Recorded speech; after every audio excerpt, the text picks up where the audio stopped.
Good morning. This is Pat O'Connell. I'm calling to order the New Mexico Public Regulation Commission's regular open meeting. It's Thursday, July 25th at 10 a.m. Mr. Cameron, please call the roll. Ellison, Present. Commissioner O'Connell, Here. Commissioner Aguilera. Present. All commissioners are here and you have a quorum, Mr. Chair. Great, thank you.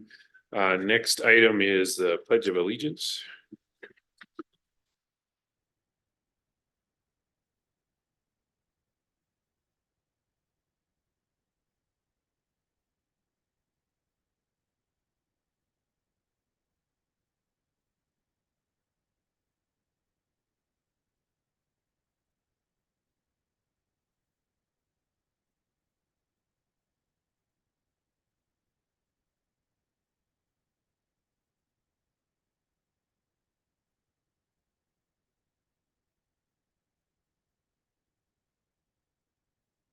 That was posted Monday morning.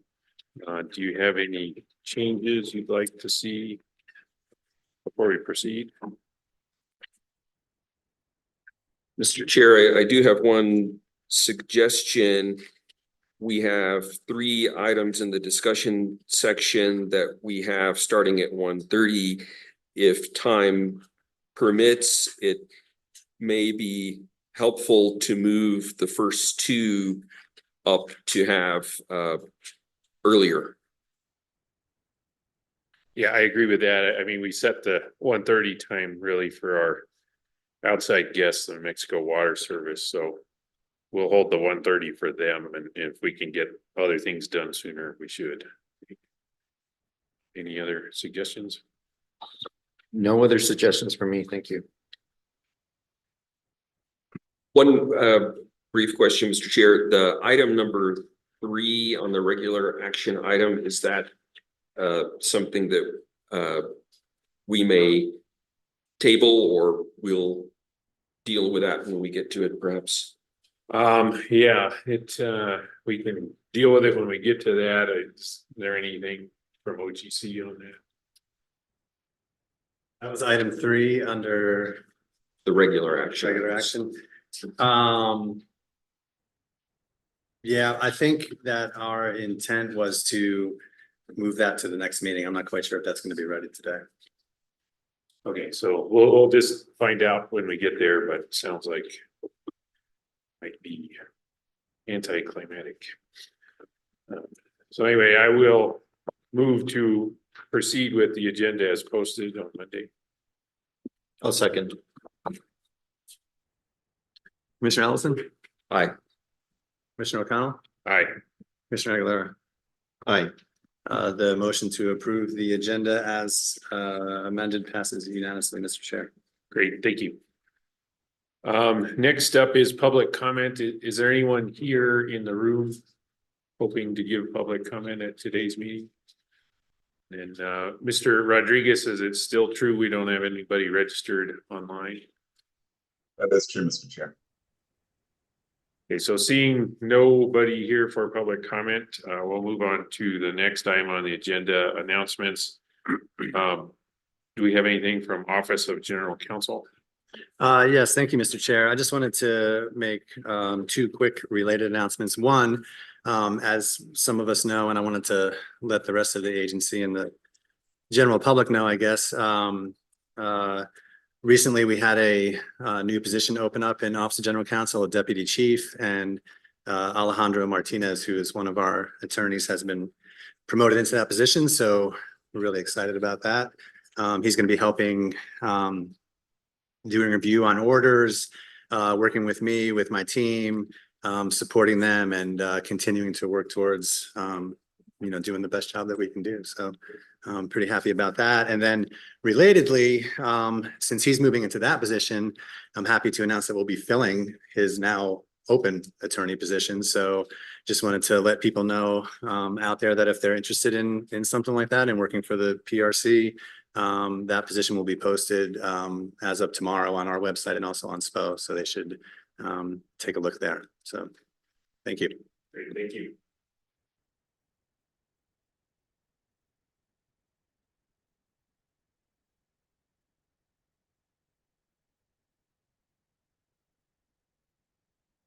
So on July 18th, 2024, the commission met in closed session pursuant to NMSA 1978 10-15-1H7, which is meeting subject to attorney-client privilege pertaining to threatened or pending litigation in which the public body is or may become a participant.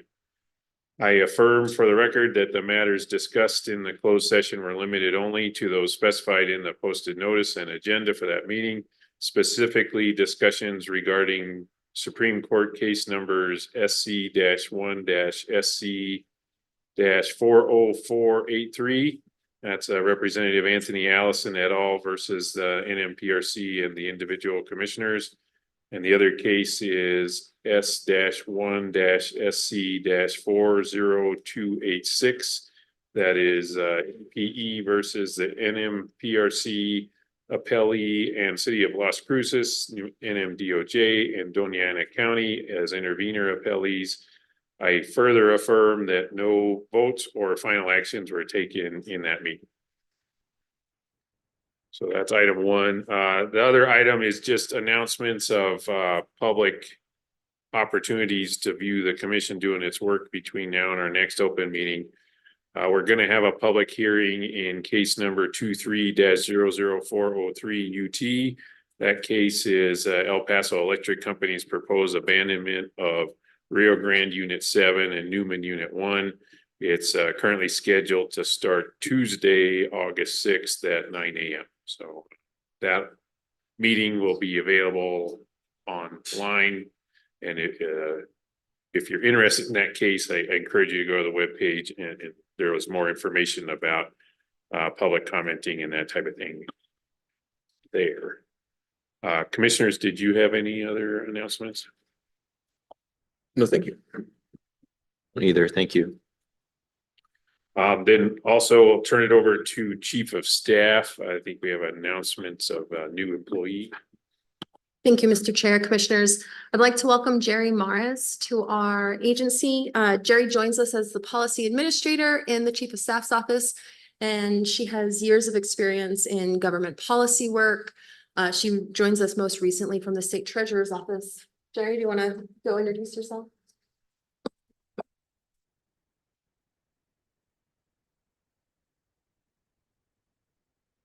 Morning, Chair, Commissioner Aguilera, and sorry. I apologize.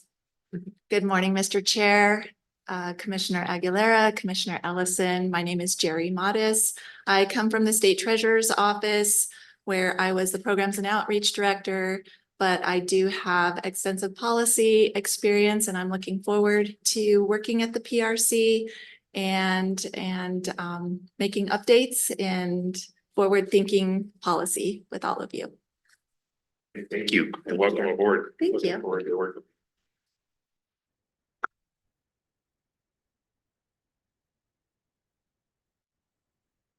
Okay, so next item on the agenda is Employee of the Month. I think Commissioner Ellison has the privilege of introducing that.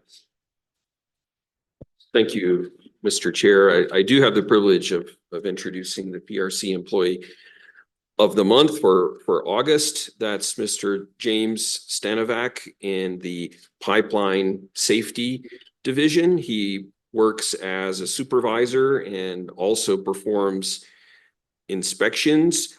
I'm not going to read this word for word, but to summarize, he accepts new assignments and juggles multiple assignments successfully.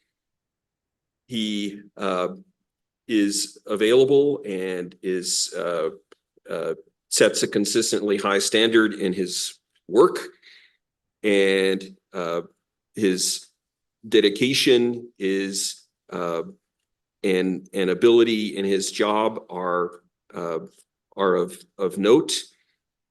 And I would also mention that for those of you who read the most recent monthly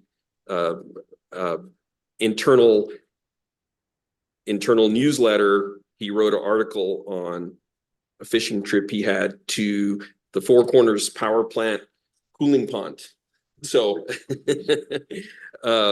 so PRC people have lives outside of the PRC as well. So, Mr. Stanovac, congratulations on your nomination as Employee of the Month. Thank you, Commissioner, and congratulations, Mr. Sandback. Next item on the agenda is approval of prior meeting minutes. We have minutes for the June 27th regular open meeting and the July 11th regular open meeting. Are there any changes that need to be made? No changes for me.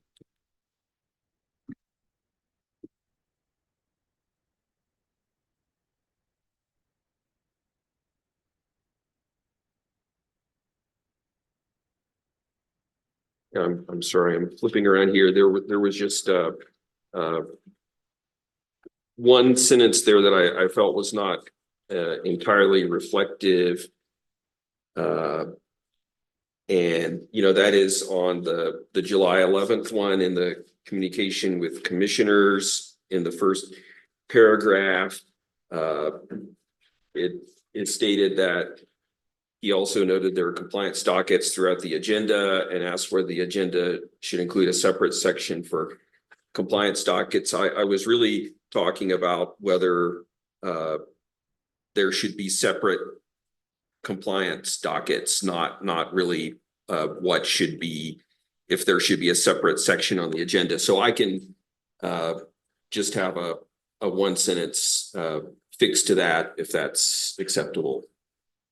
No, that sounds acceptable to me. And then I went ahead and in board effect, just fixed spelling of folks' last name. Like I was pleased to see there's a 0 in O'Connell.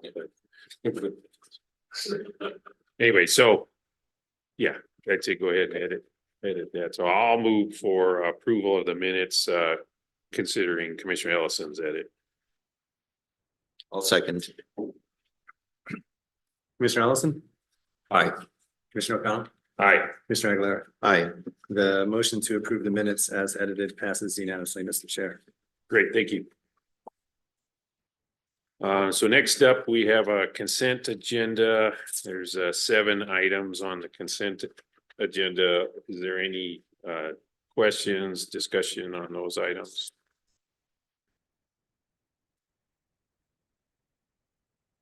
No, thank you. I don't have anything to bring up.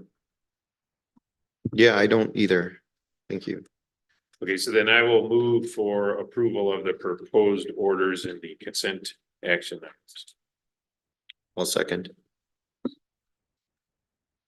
Commissioner Ellison, Aye. Commissioner O'Connell, Aye. Commissioner Aguilera. Aye. The motion to approve the consent agenda items passes unanimously, Mr. Chair. Great, thank you. Next up on the agenda is a regular action item number 1. So that is case number 2300255 UT. And it's New Mexico Gas Company's recent application for approval of revision to its rates. We've got a presentation from OGC attorney, Mr. Lindy. Good morning, Commissioners. On September 14th of last year, New Mexico Gas Company filed this rate case seeking in large part permission to recover a revenue deficiency of approximately $49 million, as well as many other rate requests. The commission suspended the rate request. It assigned Elizabeth Hurst as the presiding officer. And fast forward to March 1st of this year, all of the parties or interveners in the case, as well as gas company, filed an uncontested stipulation to resolve all the issues in the case. The uncontested stipulation includes a black box $30 million base revenue increase, a 6.79% tax unadjusted average cost of capital, a 3.99% cost of debt, a 9.375% ROE, a capital structure of 52% equity, 48% debt, withdrawal of regulatory assets associated with their LNG facility and credit card fees, modification of the regulatory asset related to their customer information system, and then black box incorporation of the remaining regulatory assets. continuation of gas company's weather normalization adjustment mechanism. And lastly, for gas company's next rate case to propose specific revisions to their customer notices. In June of the summer, the presiding officer issued the certification of stipulation and no exceptions were filed to that. So for today, I propose to you a final order which would adopt the certification in full. It is a very straightforward and simple final order. The certification identifies our standards for approving stipulations and concludes in the affirmative on each element of that test to propose that the commission approve the uncontested stipulation in full. The results of this docket would mean that in 5 days, gas company would come back with their revised rate schedules. Staff would perform a compliance review, and then if all is well, new rates would be implemented on October 1st. And that's all I have to say. I stand for questions. Thank you, Mr. Lundin. Commissioners, do we have any questions or discussion? I don't really have any questions, Mr. Chair. I do have a few observations that I would like to make. There have been, including this one, at least 4 stipulations in a row, starting with case 18-00038. And while I am in support of this stipulation and believe it's a reasonable one, I do think it's also reasonable to ask how many stipulations in a row would we like to see before we'd like to have a litigated case, which clearly the advantages of the stipulation is that especially where you've got multiple parties are that you do get to a resolution that is mutually acceptable, and you're unlikely to have appeals. But I do think with the litigated case, there is more scrutiny. So I'm just bringing that up as a question. Also, there have been 4 cases in 8 years, so an average of 1 case every 2 years.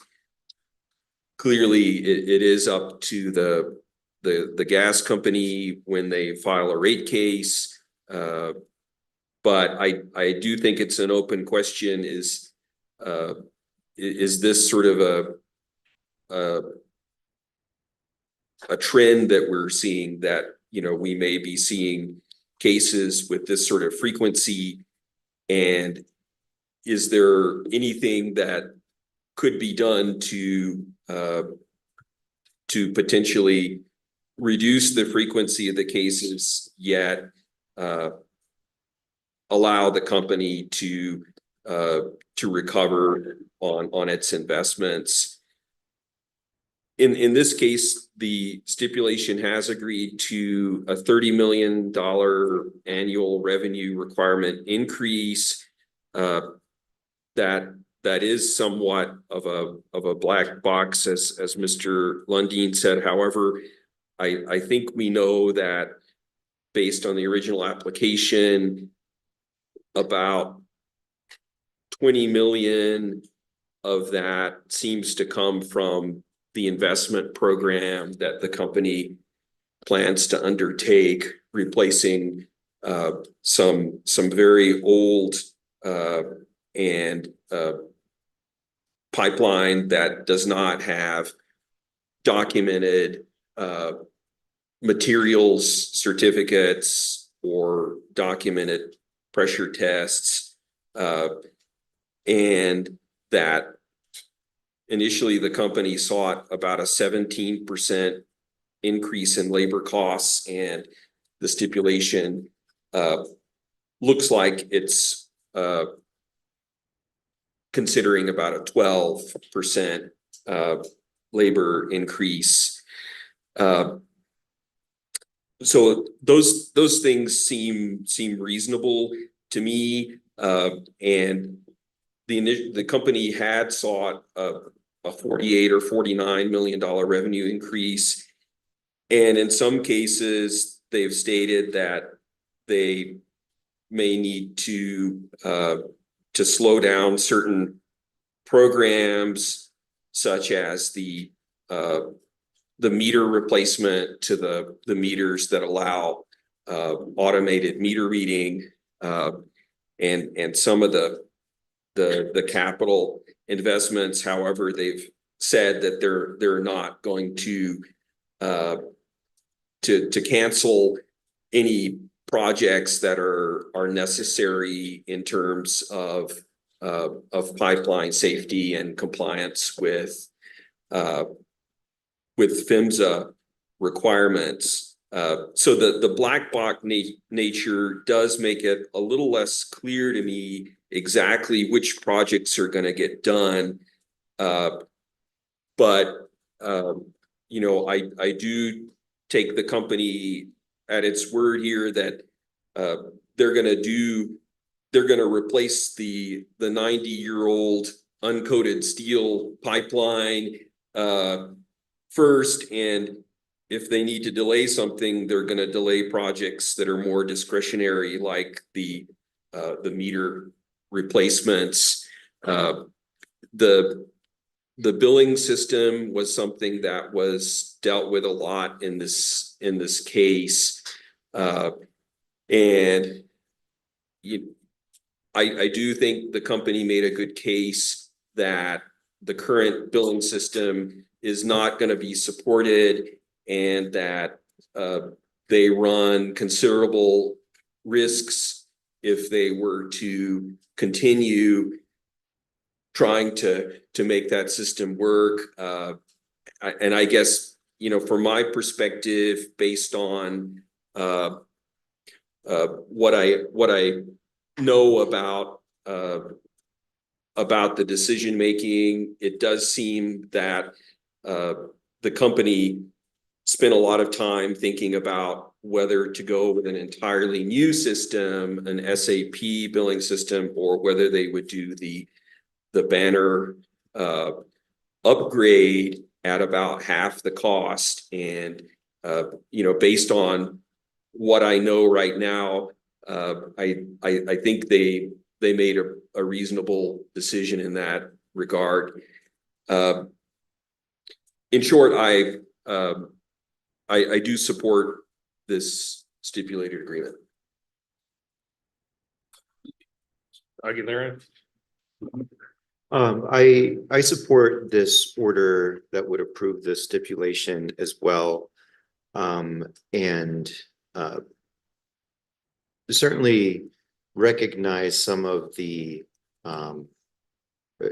you know, what's valid in what Commissioner Ellison just explained. I think there is not 100% visibility into which projects may be performed for some of the black box settlement amount. But I received some assurance from the explanation that the projects that are needed for reliability and safety will be the ones that will be pursued here. I think with respect to the settlement coming before us every 2 years, I don't expect that another rate case will not be filed. I think really what's going on here is that some projects that the gas company is arguing are needed will be delayed. I don't think they're going away, and so I anticipate that they will be back before us with the similar, or if not these same projects. That being said, I think I am happy with how the parties here were able to reach an agreement. The standard here is for serious bargaining among capable and knowledgeable parties. And I think, when I look at the record and the parties that were involved, I certainly do feel comfortable that this stipulation is in the public interest. In thinking about whether a fully litigated case would have resulted in a different increase here, maybe marginally. I'm not sure that it would have necessarily resulted in anything that would make a difference compared to this stipulation in ratepayers' pockets. And then, I just want to highlight a couple of other things. I was happy also that in this stipulation, the approximately 12% increase for salaries is still in there. The gas company had explained that they had a study done that showed that their salaries were lower than what they should be by about 10%. And so I'm glad that that increase has remained in the stipulation. I think that's necessary. I think that's in the public interest for ratepayers to have the ability to retain knowledgeable and qualified employees, and to make sure that that they are able to stay with the company and not just be trained and then go somewhere else, which is normally what our argument is here. But and so those are just my general thoughts. Overall, I think that the stipulation is something that I am very willing to support. Yeah, thank you both. I agree there's value in litigating, especially rate cases. The process works to help us drive to a good outcome.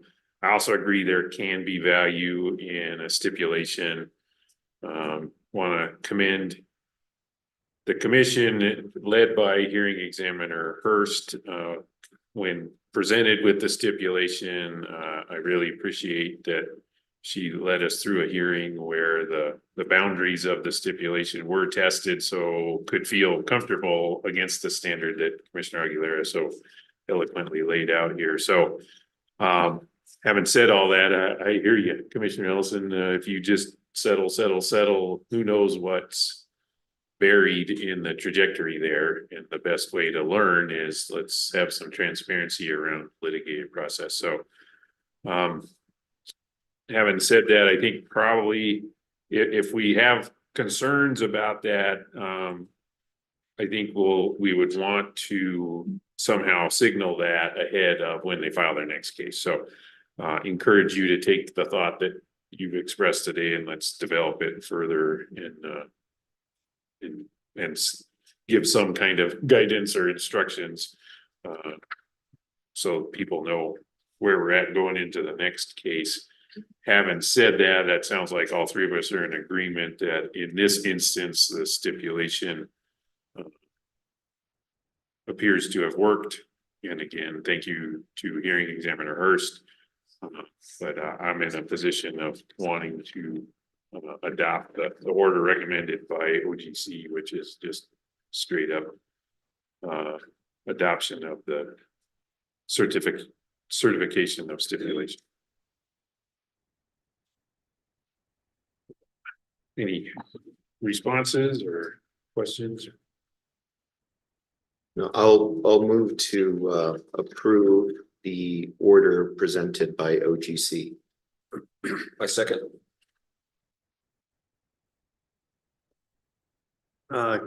Commissioner O'Connell, Aye. Commissioner Aguilera, Aye. Commissioner Ellison. Aye. The motion to approve the order as presented by OGC passes unanimously, Mr. Chair. Thank you. And thank you, Mr. Lundy. Thank you. Next item in front of us is case 240088 UT. It's a complaint against El Paso Electric. And Slang, you have the floor. Morning, Mr. Chairman, Commissioners.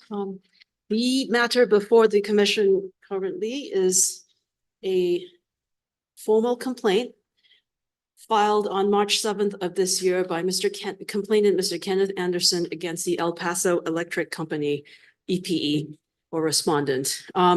The gist of the complaint is that Mr. Anderson alleges that EPE entered onto his property without prior notice or consent and installed electrical line extensions. Specifically, complainant alleges that EPE installed electric line extension, including about 200 feet of aerial wire, a pole with an underground riser on it, to a steel container with a lid, and an underground delivery from near the pole to a meter on a ground riser approximately 25 feet from the pole. The line extension is on, across, and under property title to the complainant. As relief, Mr. Anderson seeks relief as follows: to not allow El Paso Electric to prosper 1 cent of electric meter or line extension revenue from this outrageous act of enabling encroachment, trespass, inverse condemnation, misrepresentation, or fraud against Mr. Anderson. He would also like the commission to not ever allow electric line extension construction without the signature approval of all landowners a line extension occupies. He also, complainant also states that he reserves the right to seek other damages. In short, complainant also further states that in a previously filed complaint against EPE back in 1992, that the commission had found in favor for him and mandated that contractors holding utility licenses should allow competitively bid line extensions to line extensions. Commission records show that complainant did in fact file a complaint against EPE in 1992. That complaint stemmed from an April 30th, 1992 advice notice number 154 that EPE filed. It had to do with line extension policies. In May of 1992, Mr. Anderson filed 43 objections to that policy. The matter went in front of a hearing examiner, and during live testimony, Mr. Anderson voluntarily withdrew all but 8 objections. One of it was all seven of them were later determined by the hearing examiner to be denied or dismissed. And the sole issue of line extension policy remained. The recommended decision, which the commission at that time adopted, was that it found that EP's disallowing consumer-built line extensions as unreasonable, so they were asked to revise that policy. In the present matter, after the formal complaint was filed, a notice of the complaint and order requiring EPE to answer was issued. EPE did in fact answer the complaint. Amongst other things, I will just briefly note EPE's answer responded to both numbered and unnumbered paragraphs of the complaint, and EPE denies the allegations. On June 6th of this year, Mr. Anderson noticed us that he had filed a separate damages action against EPE in the 3rd Judicial District of New Mexico. This case requires the commission to make determinations of trespass, encroachment, and other matters that aren't typically in the purview or jurisdiction of the commission. It also seeks monetary damages, which in previous cases, the commission has dismissed for lack of jurisdiction. And I point specifically to case number 22-00268 UT. The Office of General Counsel has drafted a potential order dismissing the formal complaint without prejudice, meaning we did not weigh the merits of the allegations, based on the fact that it is beyond the commission's jurisdiction to make these determinations and provide relief as requested. Also, I would like to add that dismissing this case does not take away from Mr. Anderson's ability or opportunity to seek relief, because he has filed a complaint in a proper court of jurisdiction who can hear his case and make the determinations that he requires. I am here to answer any questions. Thank you for that presentation. Just summary, we had a complaint and then the complainant filed a case in district court, which lifted jurisdiction from us. That is correct. That's correct. Okay, so the recommendation is dismiss without prejudice. That is correct. Yeah, commissioners, you got any other questions or? Well, can I get some clarification on that? Of course. Did the complainant filing with the court lift jurisdiction from us, or we just don't? Is what you're finding is that we don't have jurisdiction? We don't have jurisdiction to Yes. begin with. Oh, thank you. So I had sent OGC some edits, some of them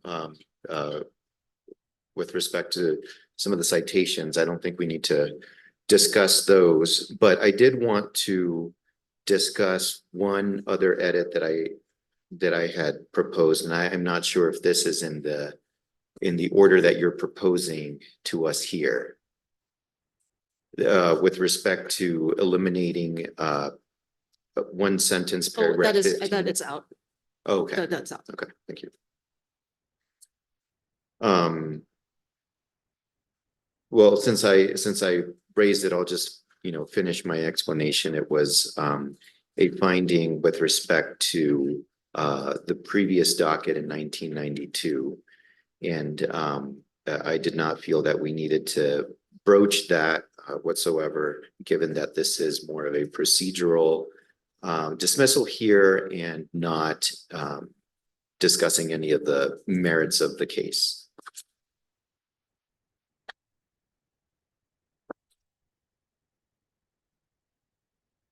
Yeah, so again, just clarification that sentence commission files a previously filed complaint isn't in the draft that is in front of us. That is correct. Correct, yeah, I think Correct, it's not. correct that it's not. Sorry for the Yeah, negative. there are, I think Board Effect reflects the correct Okay. version, but your binder may not. Yeah. Yeah. No, and I agree with that edit on there too, so. Commissioner Ellison, you got anything? I did have a question, Ms. Lang. Do we know when this extension, this 200 feet of aerial wire extension on and above the complainant's property took place? It's not clearly delineated in the formal complaint, so I went to, but he cites to and refers to the exhibits that he also filed. So looking at the plats and the survey documents, it could have it started happening around the 90s, early 90s, it seems. I'm not sure if it's from, yes, that's the date that I could garner from the documents, but it's not clear. So this complaint may well be about something that happened 30 years ago. Potentially.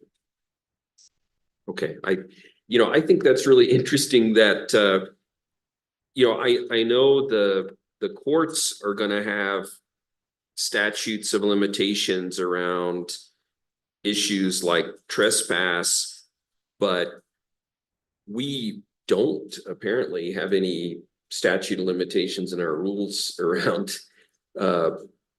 when the action took place versus when the complaint was filed. In this case, it's not really an issue since we don't deal with issues like trespass or monetary damages, but it is just an interesting thing to think about.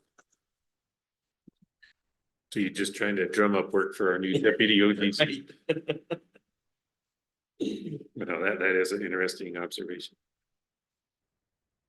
Any other discussion, questions for Ms. Lane?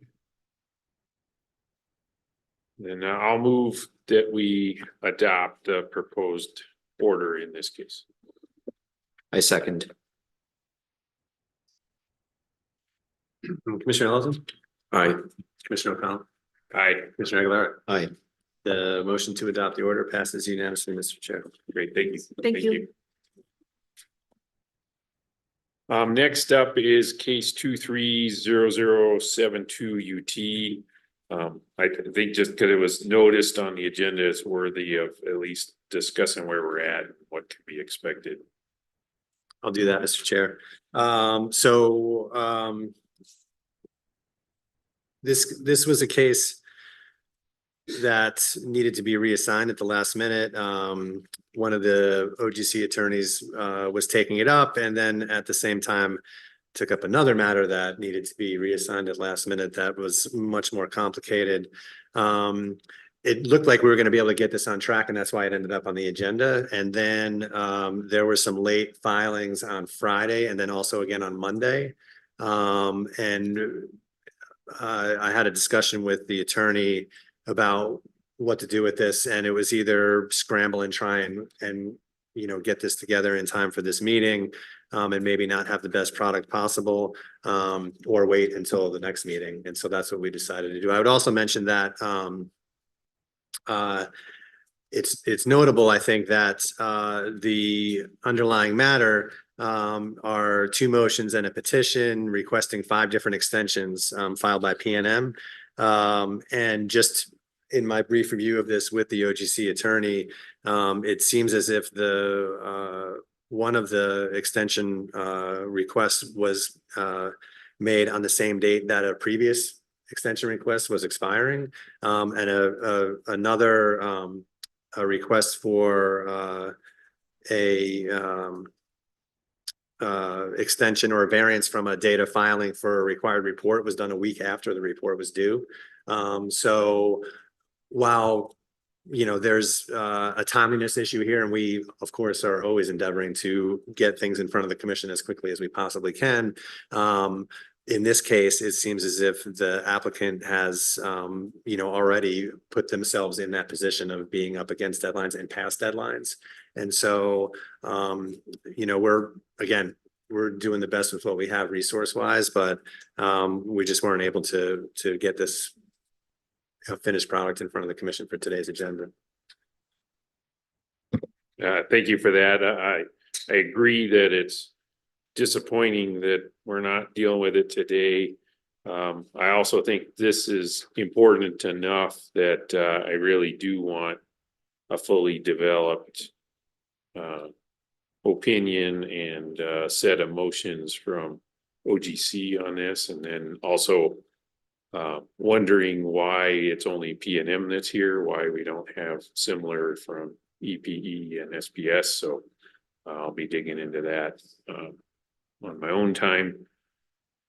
But having said that, I'll make a motion to table the item for this meeting, and then commissioners, if you got any other questions, discussion. I second the motion. I second the motion. No discussion for me. Okay, so it's been moved and seconded to table this item for future consideration, expectation being in 2 weeks. We'll see where we can get to on that. Mr. Cameron, can you call the roll? Commissioner Ellison, Aye. Commissioner O'Connell, Aye. Commissioner Aguilar. Aye.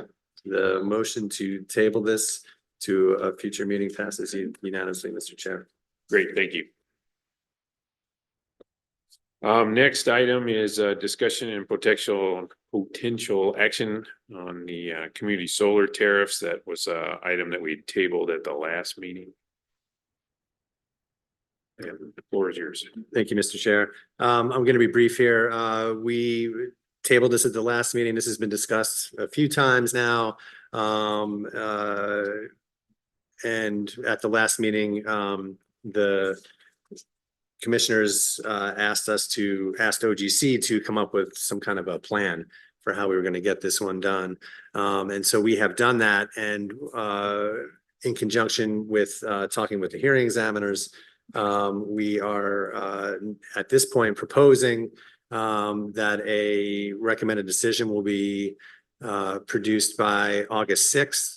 Though we will allow exceptions on that until August 16th. Responses to exceptions would be due August 21st. A final order would be ready by August 26th. A potential closed meeting to deliberate over that would be scheduled for August 29th, and then we would have this on the agenda for the open meeting on September 5th. So we are working very hard to get this done as expeditiously as possible, but also, as always, providing the best product that we possibly can within that time frame. And I would say that those dates we are relatively certain of. Of course, things could happen. If they do, I'll be happy to update the commissioners. And once the RD is filed, then there will be an order firming those dates up for exceptions and responses to exceptions, so that the parties know where they stand.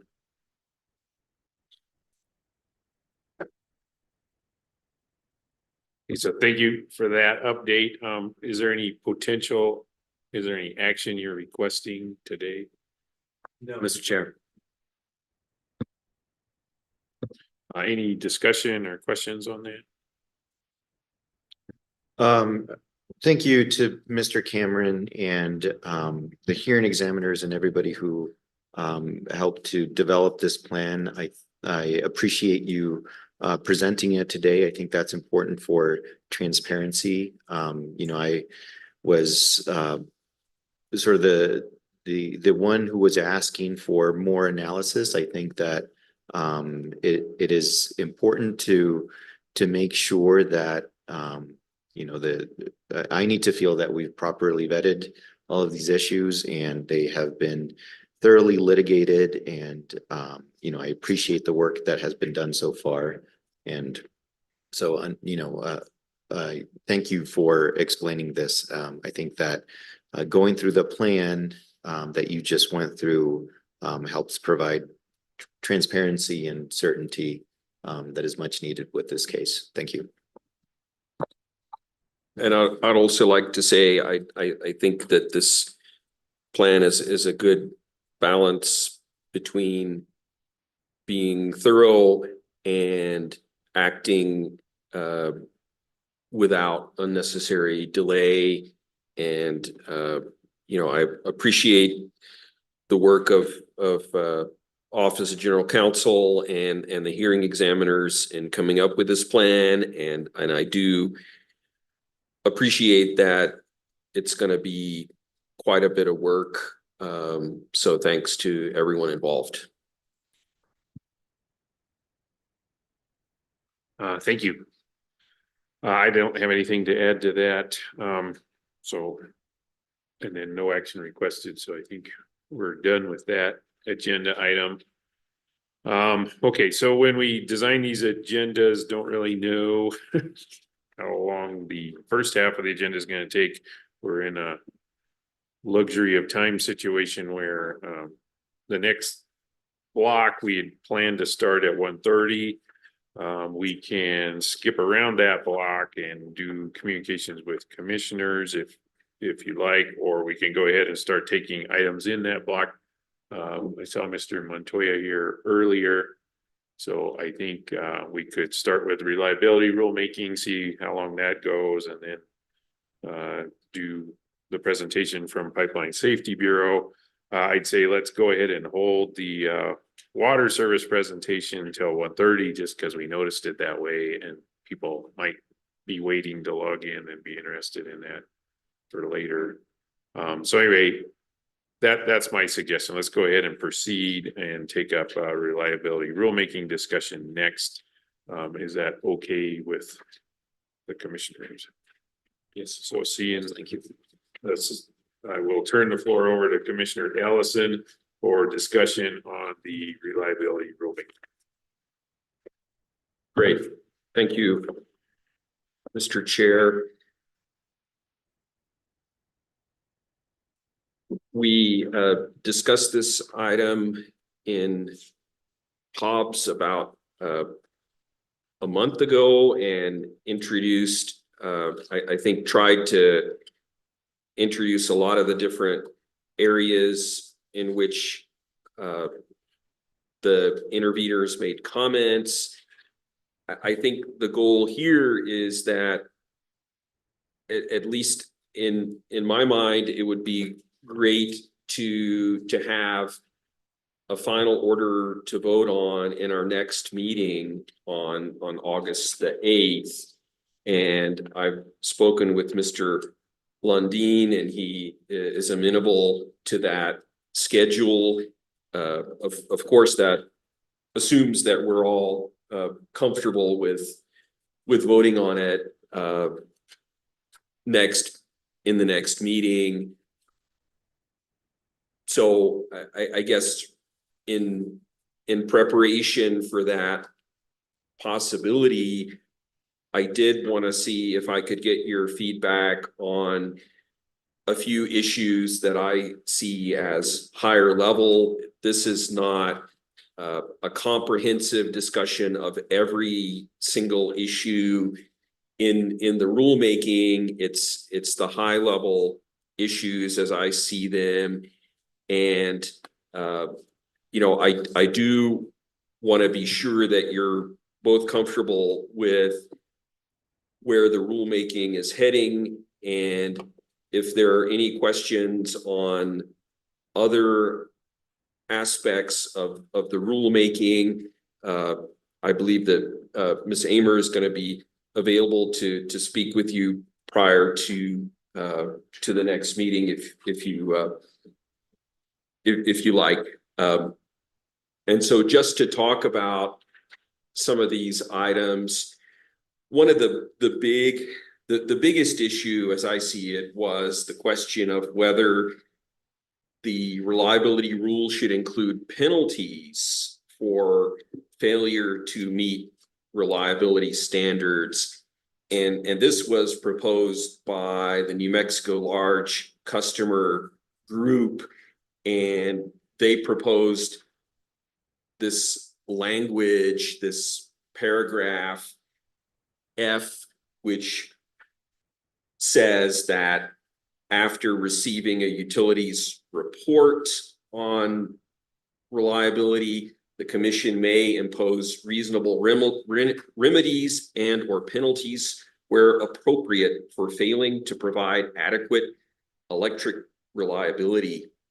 And the three investor-owned utilities all pointed out that this discussion of penalties has not been a part of the process today, that notice had not been given that the rule may contain penalty provisions. And of course, if you're going to talk about penalties, you first got to set standards, which have not been done in this rulemaking.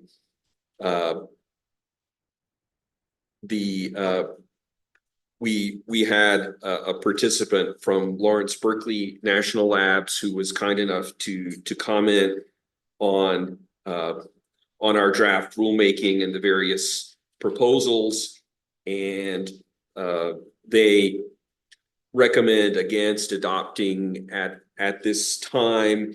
My personal recommendation also would be that we refrain from adopting with the idea that, you know,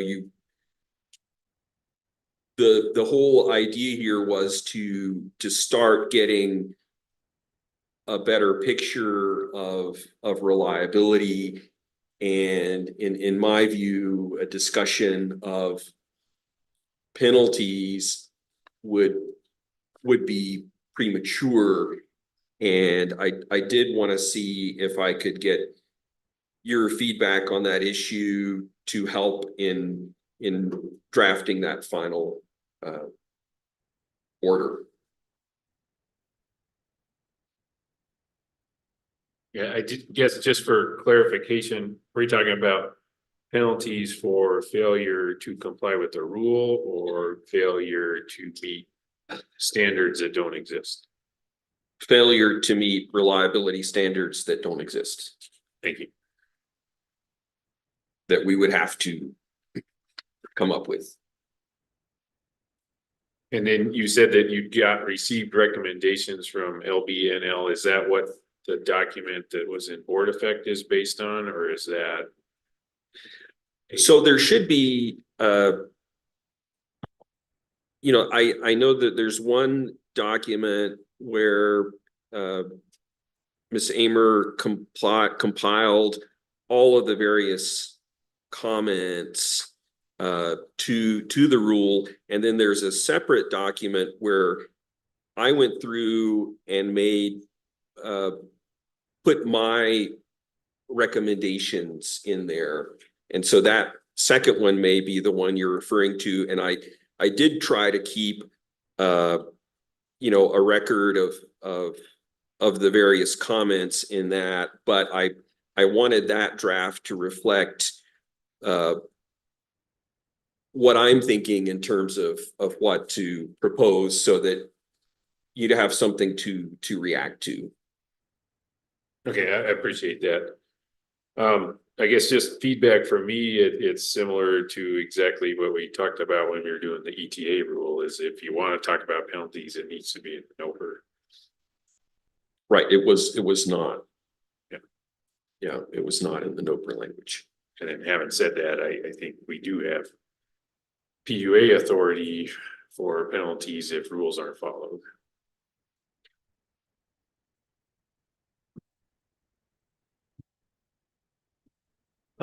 So on this issue, I think that, I just kind of go back to what the proposal is and the arguments that the utilities are making. I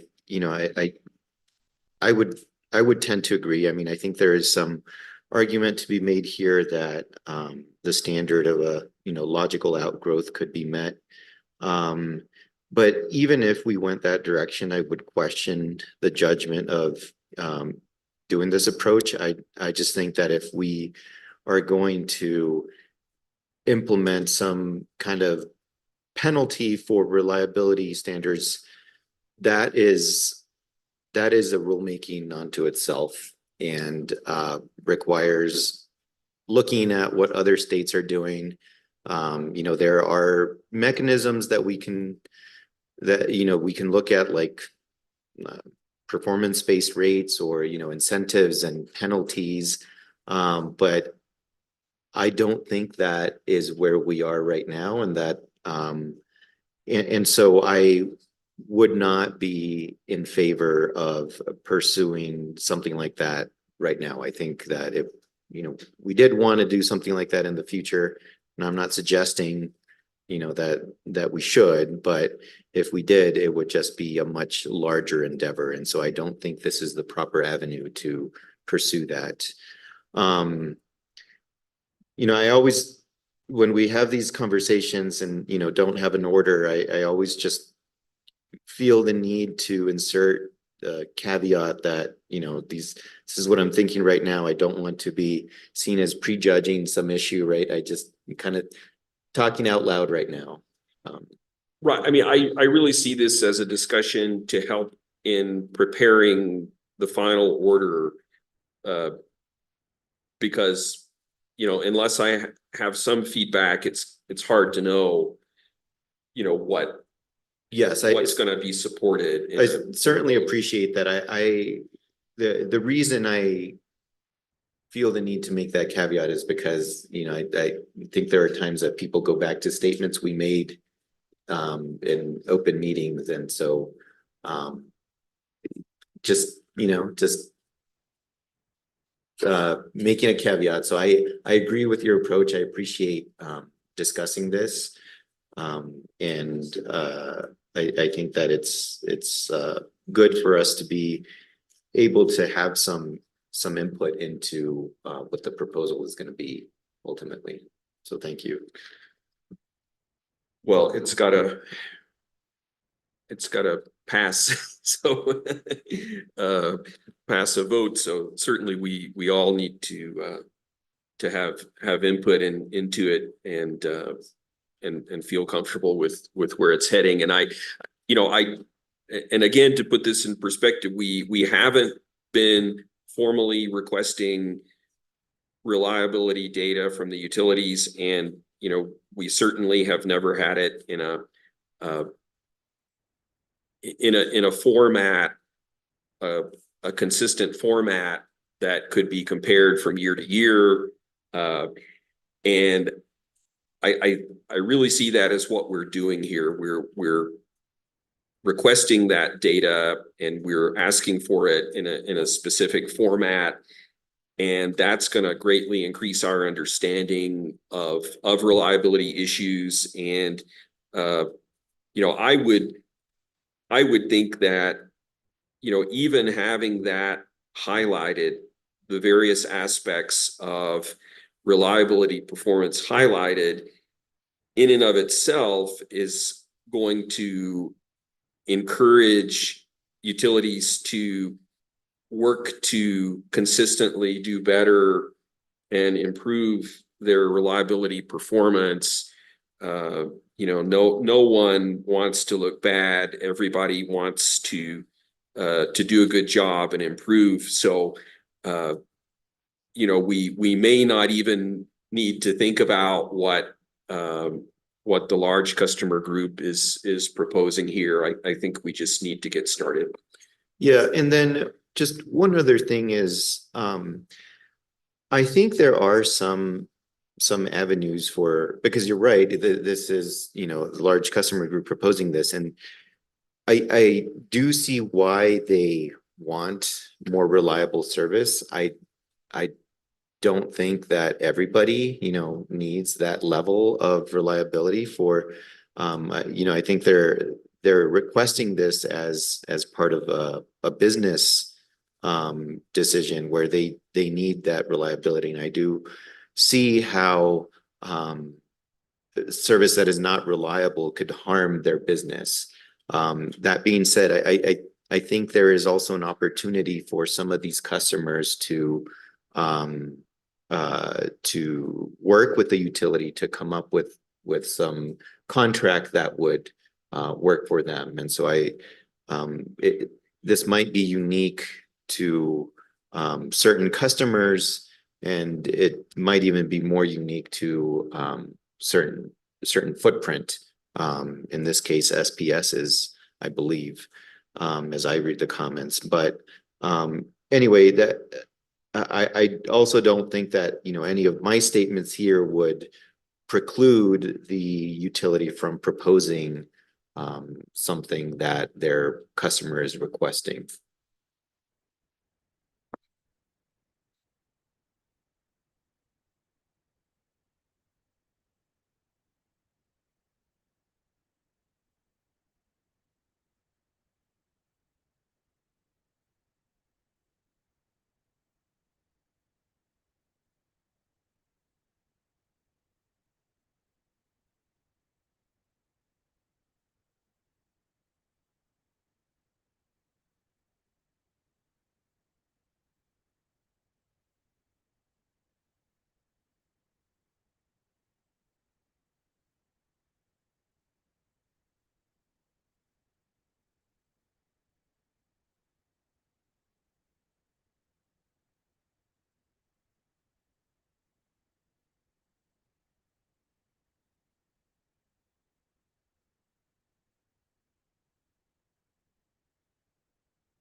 Sorry, thank you.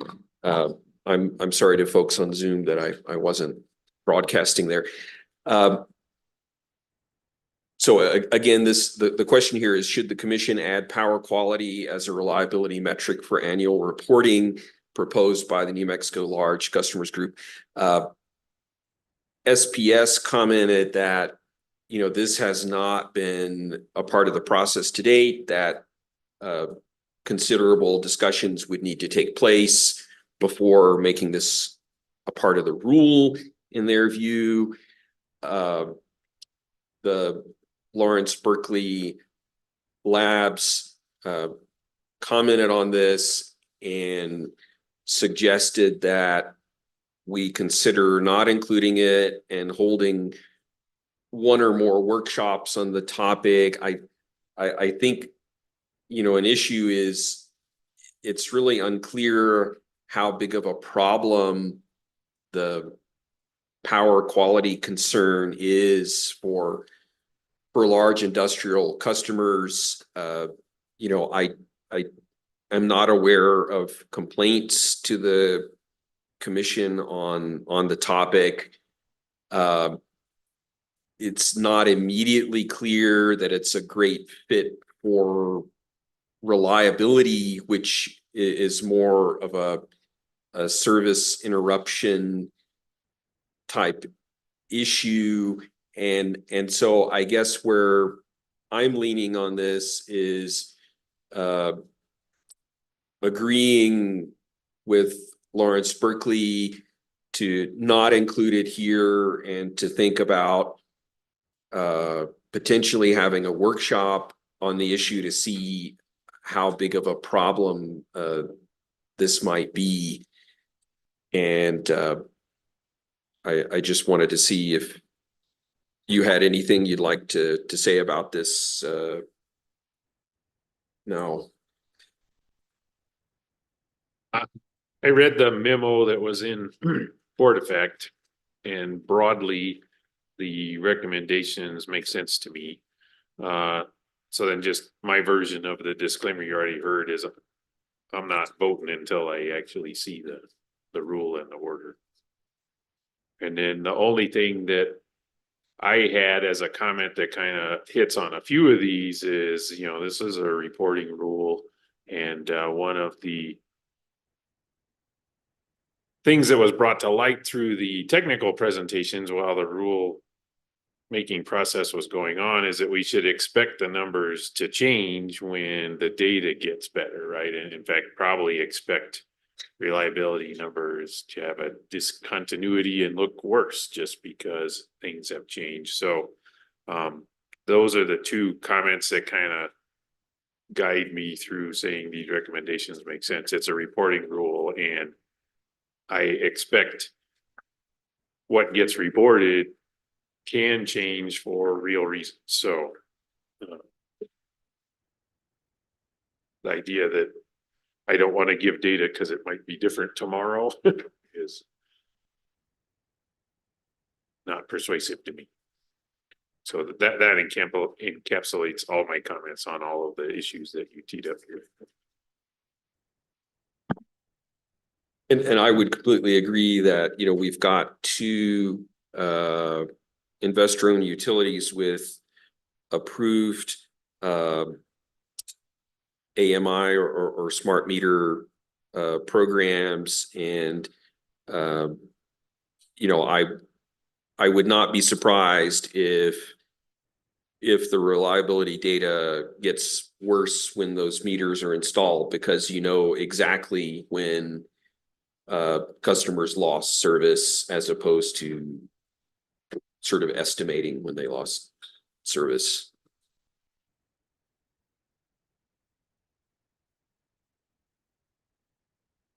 And so just to continue on here, MAFI reporting, or the momentary average interruption frequency index.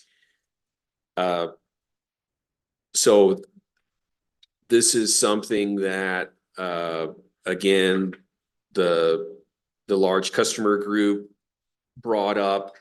They pointed out that in appendix, even though we have the definition of MAFI in the draft rule, we didn't actually have any tables or reporting requirements in the appendix with the tables to fill out.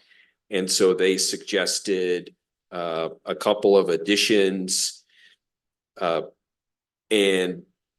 so it does seem like, you know, either you delete the definition itself, or you add the tables to ask for the reporting, because you really shouldn't define something in a rule that you don't use.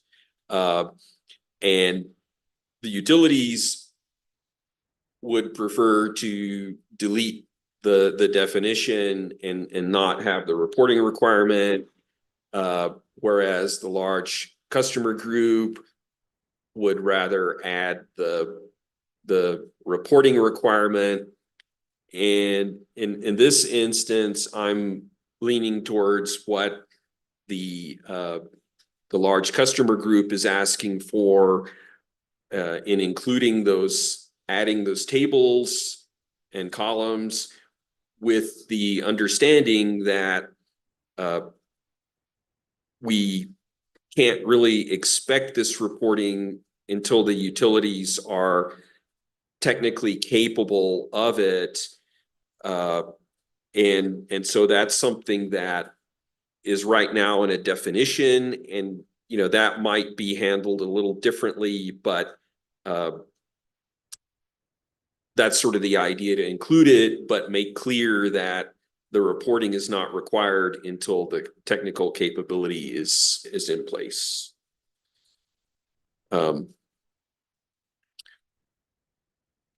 So anyway, if you have comments, please jump in. I'm not going to insist on comments when you don't have them. And another one was, should utilities provide information on customer complaints that they've received, or should they provide information on complaints that were filed before the commission? And so this is something that El Paso Electric brought up. The NOPR had that they should provide information on customer complaints to the utility regarding service interruption. El Paso Electric wanted to change that to customer complaints to the commission about service interruptions. They asserted that there were too many of these complaints to track and report, that it would not be relevant if the issue were solved. And I just couldn't help but think that there may have been some miscommunication here, because at least in my mind, the expectation wasn't that they would discuss individually every single complaint that they received around service interruption and talk about what they did to resolve it.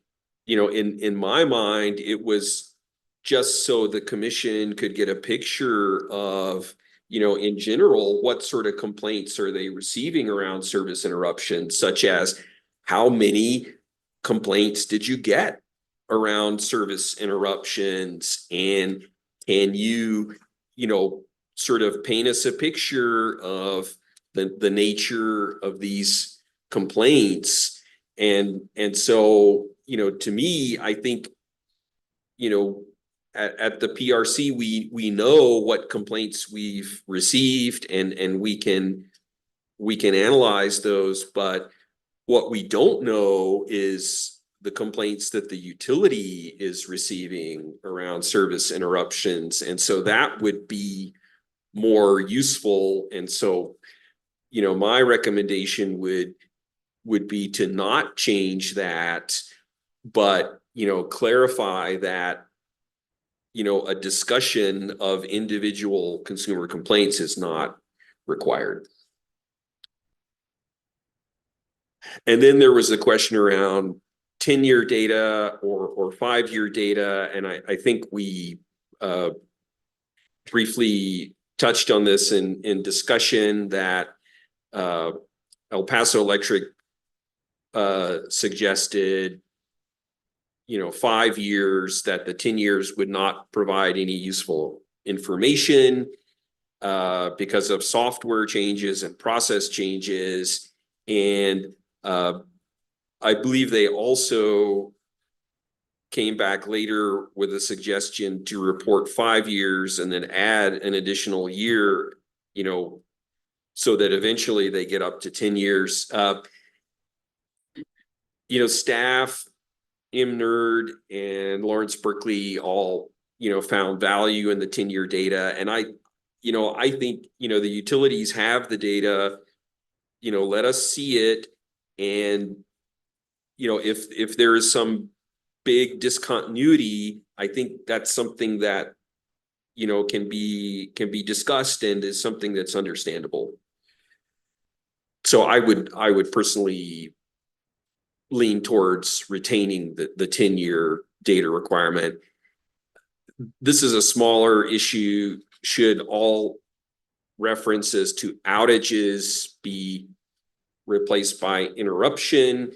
So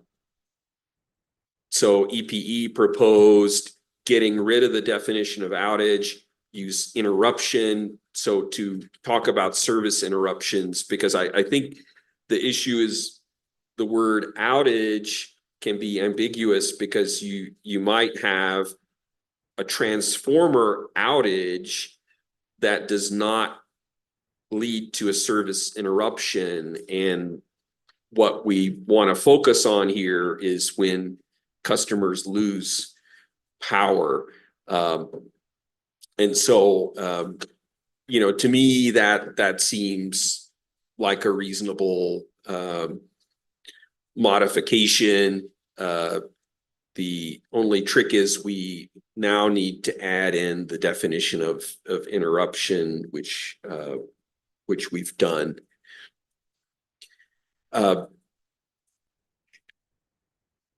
Last question here, should the definition of major event be changed as proposed?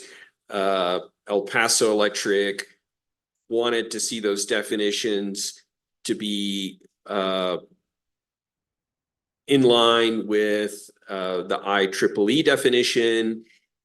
And another aspect of it that was in the NOPR, there was a clause that said that the utilities may illustrate the effect of the major events, identifying major events based on events experienced only in the New Mexico service territory. So this would apply to El Paso Electric and SPS.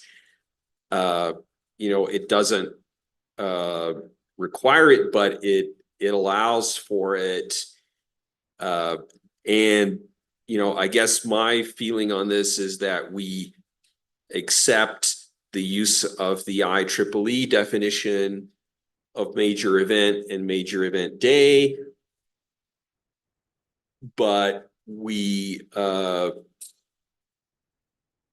didn't phrase this very well on the slide, but we retain what is in the NOPR around that the utilities may illustrate the major events based on events experienced only in the New Mexico service territory. So I think the idea is that, you could have a major event in the New Mexico service territory that, maybe doesn't trigger sort of a major event day for the utilities whole system. But if you considered the New Mexico service territory separately, it would. And this is just saying, you can report that.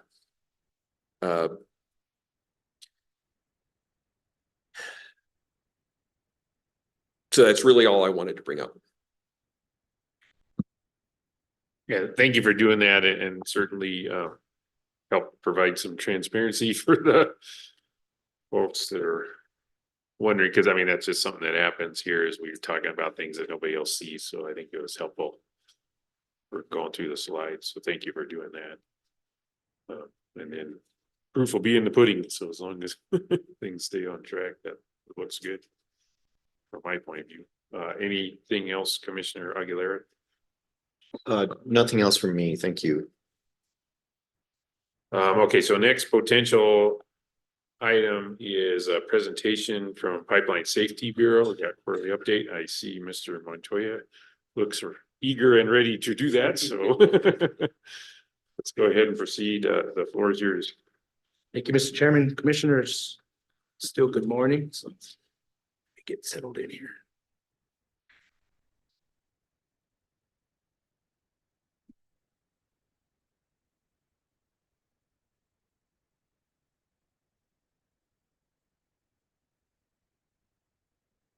I have one slide there up on the screen, but before I get to the details there, Mr. Chairman, Commissioners, I just wanted to go through a couple of other different subjects before I get through the activities portion of our quarterly report. As you know, we reported the first quarter back in, was it April sometime, and now this is our second quarter report. We have been diligently working with Chief of Staff's office, Administrative Services Division office, HR's office, to get all of these new FTEs posted, recruited, interviewed, and filled. It's quite a bit of work, to say the least, as you can probably imagine. In addition to the 10 new FTEs, as you know, we had the 2 vacancies. The inspectors had resigned from the agency and went into the private sector, so we were also backfilling those simultaneously. I'm happy to announce that we were fortunate to recruit a couple of our former Transportation Division employees, including Casey Dunn and Marcus Erickson. If you guys hadn't had a chance to meet or talk to them, exceptional employees. Excited to bring them back to the PRC. They already know the policies and procedures. A lot of regulatory compliance background and experience. And so I think they are going to contribute to our team tremendously. And so I'm happy to announce that. So of the 10, there still are 8 that remain vacant. 4 of those have been posted, and we'll be conducting interviews as early as tomorrow. And then we'll get the other 4 staggered in over time.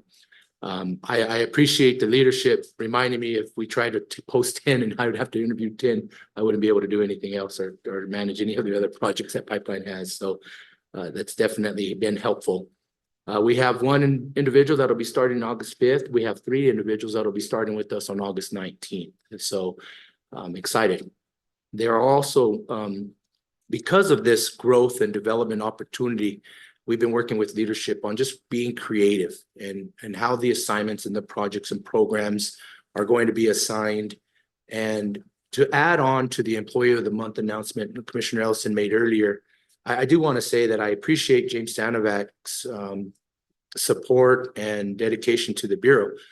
James Stanovac was eligible to retire and retired from the Mexico Gas Company. That's how we recruited him.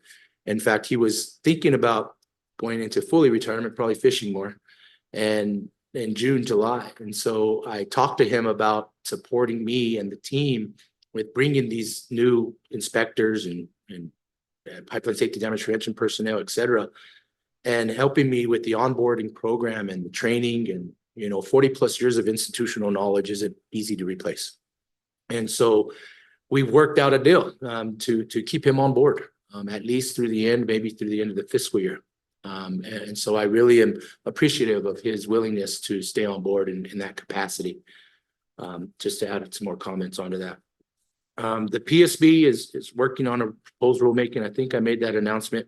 We had a meeting last week with the New Mexico Regional Common Ground Alliance, the New Mexico Utilities Contractors Association, and New Mexico 811 Board to revisit the draft rulemaking. And we had some more ideas brought to the table. So we'll probably implement some change based on that meeting before I actually file an official record.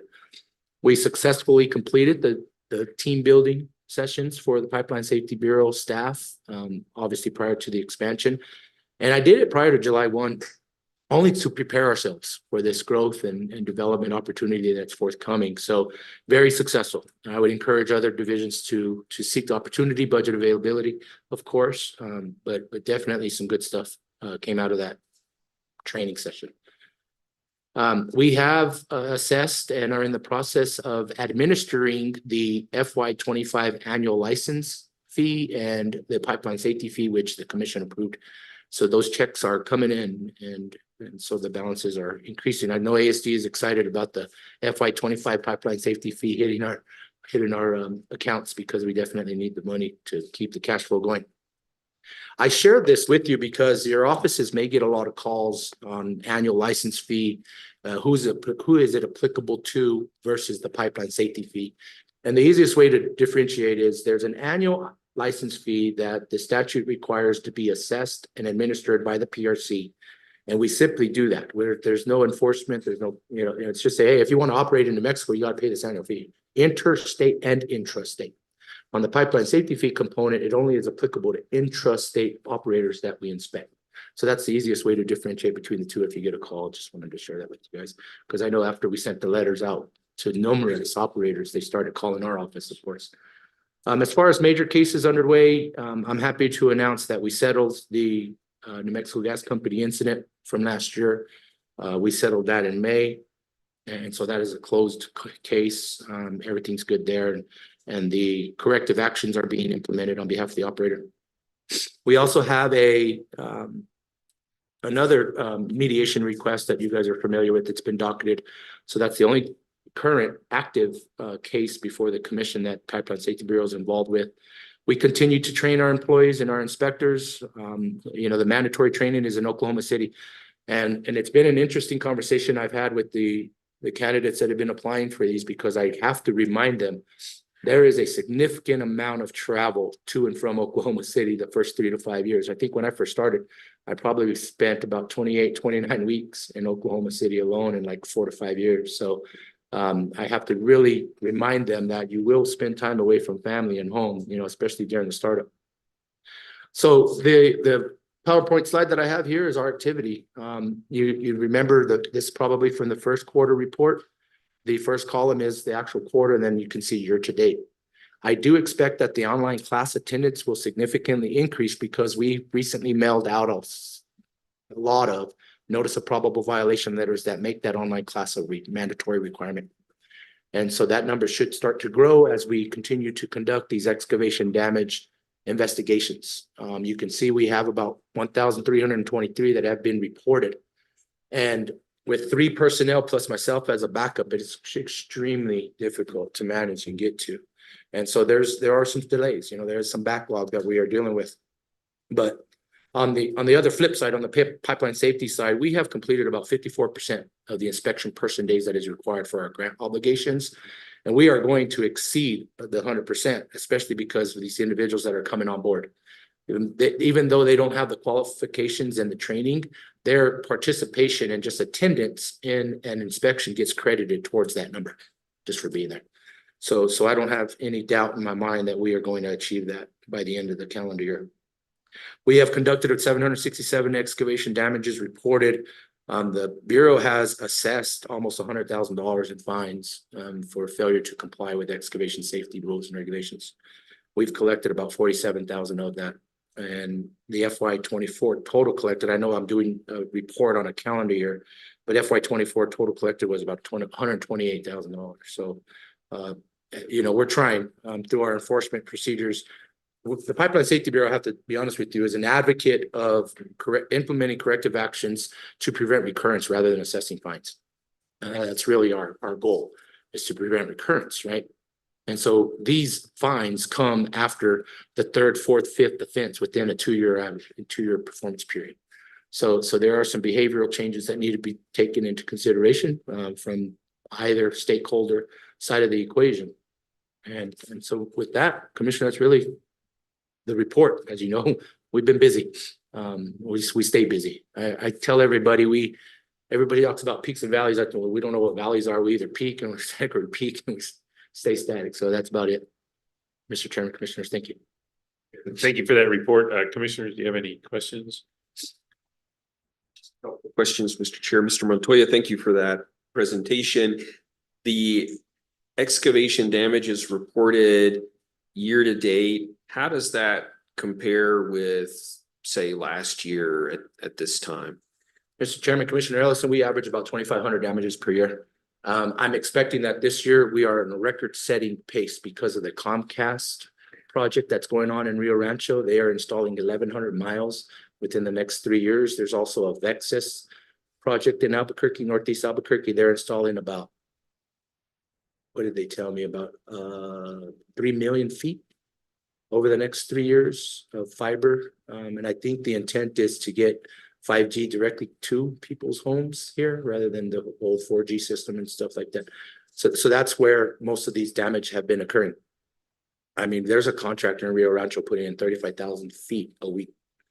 And so the manpower necessary to coordinate with utilities has significantly increased. And that's where we've been spending a lot of our time. So like I said, on average, about 2,500 a year, but because of this federal funding through the infrastructure bill and things of that nature, there's a lot of more activity. We have a lot of contractors coming in from Texas, Colorado, and Arizona to assist in those projects because there's deadlines with federal funding. And so they got to get the utility in the ground.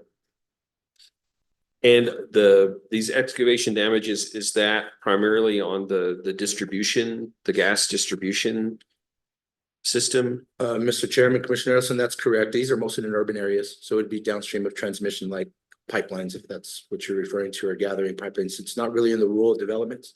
This is mostly urban areas. And that's primarily, would it be large contractors who are doing this as opposed to, say, like somebody building a house and digging into the line? Yes, Mr. Chairman and Commissioner Ellison, this is underground infrastructure. So it's nothing above ground, no vertical construction. I understand. I just mean, would the damages be done primarily by, large contractors who are doing these big projects like you're discussing, as opposed to, say, an individual homeowner with a backhoe doing something? Yeah, Mr. Chairman, Commissioner Nelson, it's a variety of them. As you know, the Pipeline Safety Bureau's excavation safety rules are applicable to everything underground, not just pipelines. And so the telecommunications industry is the most vulnerable because of the number of miles and all the abandoned facilities that exist. Just from replacement, there's still the old Bell South system underground in New Mexico. And those are abandoned that just come into conflict. They get reported because the contractor doesn't know if it's abandoned or live. It doesn't say that anywhere. And so they get reported and we still have to investigate them. But mostly general contractors, just general contractors doing utility work. On these two projects that I mentioned, the Vexus Comcast projects, it's about a 50-50 share on responsibility right now. Failure to locate, failure to accurately locate.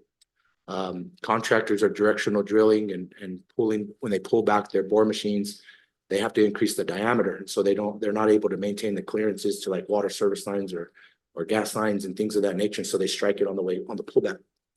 And so that's what's happening a lot currently. And we're getting into some really old neighborhoods where mapping wasn't as good back then when they were constructed. And now we are discovering the locations.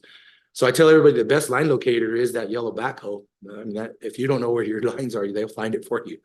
That's an unfortunate phrase, but it's true and accurate. I mean, because a lot of companies say it's unlocatable. Are these contractors using call before you dig 811 when they do these projects? Yes, sir, Mr. Chairman, Commissioner Ellison. There has been a variety of seminars, conferences, opportunities for the Pipeline Safety Bureau to express how important it is to call before you dig. And it's a non-tolerable offense. So our practice has been, and in compliance with the rules and regulations that allow us to, if you fail to call and you're a prudent contractor, it's an automatic $5,000 fine on site.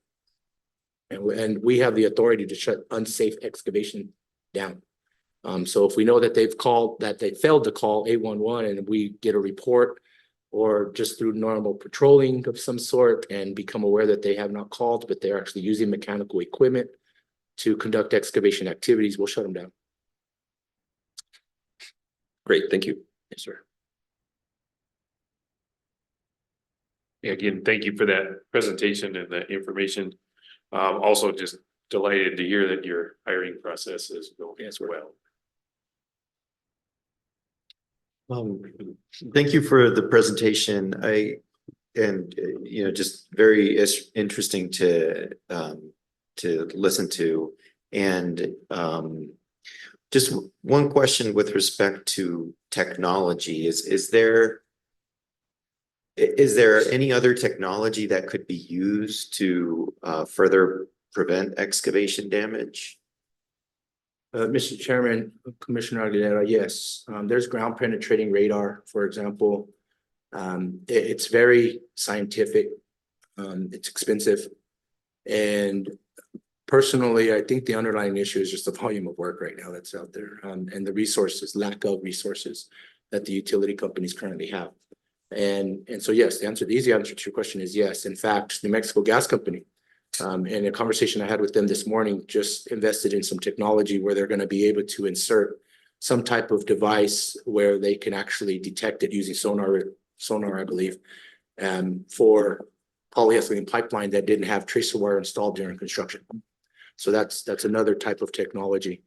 You know, if it's polyethylene pipe and it doesn't have tracer wire, it's difficult to locate.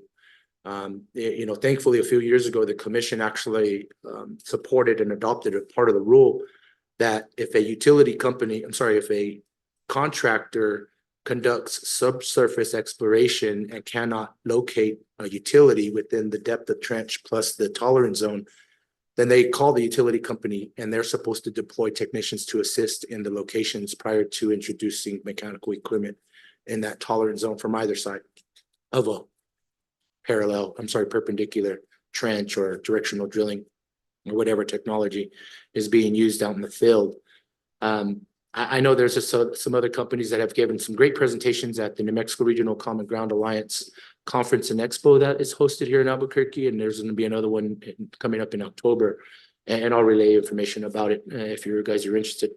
And so I expect that there's going to be a lot of promoting of new technology forthcoming, because obviously the national message and goal is to reduce damages by 50% in 5 years. We're about a year and a half, 1.5 years into that 5 years. Sorry. So the clock is ticking, you know, and so it's a commitment from the industry. It's not just a commitment from the regulatory body or being enforced by us. It's a shared responsibility, right? And so contractors are on board, utility companies are on board, and this is a national commitment, is to reduce them by 50% in 5 years with an ultimate goal of 0. I don't know if we'll ever get there, but Great, thank you. And, you know, thank you to you and your team for the great work, and welcome to the new and I was going to say old employees, but prior employees. So we welcome them as well. Thank you. Yeah, thank you, Mr. Montoya. thank you, Commissioner. Okay, so now we got next choice. We can proceed with communications with commissioners. We could also just stand in recess till 1:30. Preference?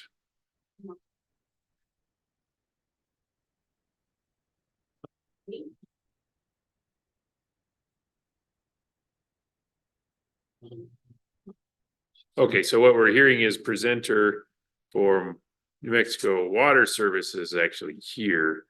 I guess, what do you think, commissioners? This meeting is on YouTube, so it's possible if you wanted to watch that presentation, you can watch it later. We can proceed with presentation from New Mexico Water Service, and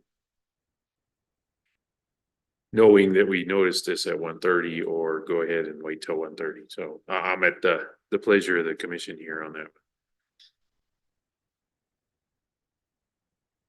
I think, you know, there might be a preference to do it now, at least that would be mine. And we have our presenter here, it appears. And it is also recorded on YouTube. So I think, you know, that somebody who is interested and was expecting, you know, couldn't be here until 1:30 will still be able to rewatch it or watch it. Are there any concerns from our general counsel or comments?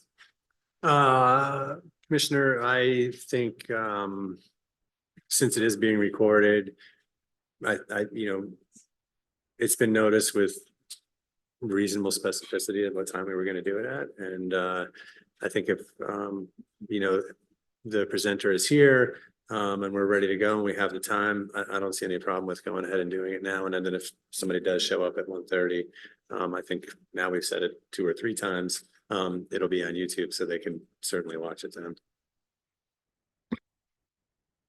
Great, thank you. I was trying to adjust for confirmation bias because I would prefer to proceed, but I didn't want to jump into that without measuring twice. Miss Henry, if you're here and ready to go, we're happy you're here. And so the only operator note is if you can press the button to turn your light green, then the world can hear you. Hey,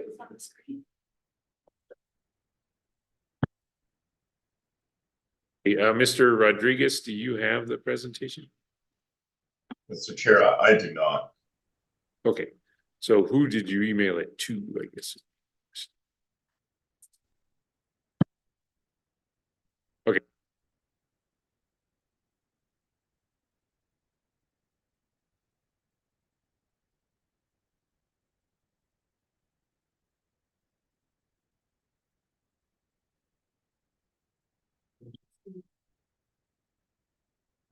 Can you hear me all right? No, still not. If I hold it up.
So for those of you in Zoom land or YouTube, we're gonna hold steady for about another 5 minutes, just because I guess there are some folks coming that would like to be in the room for this presentation.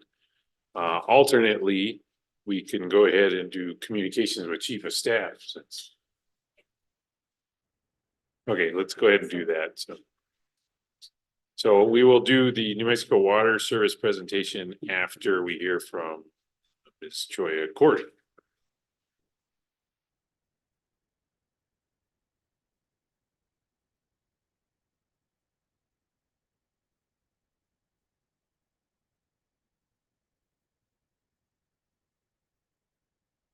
Good still morning, commissioners. Not a whole lot to report today. A couple of things coming up on the agenda. So you heard from me last time.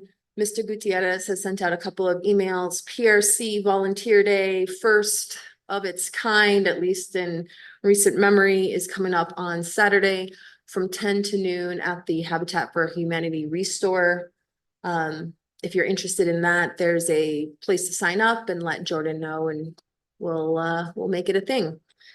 Then we are working on scheduling out of town events in compliance with reaching our performance metrics for FY25.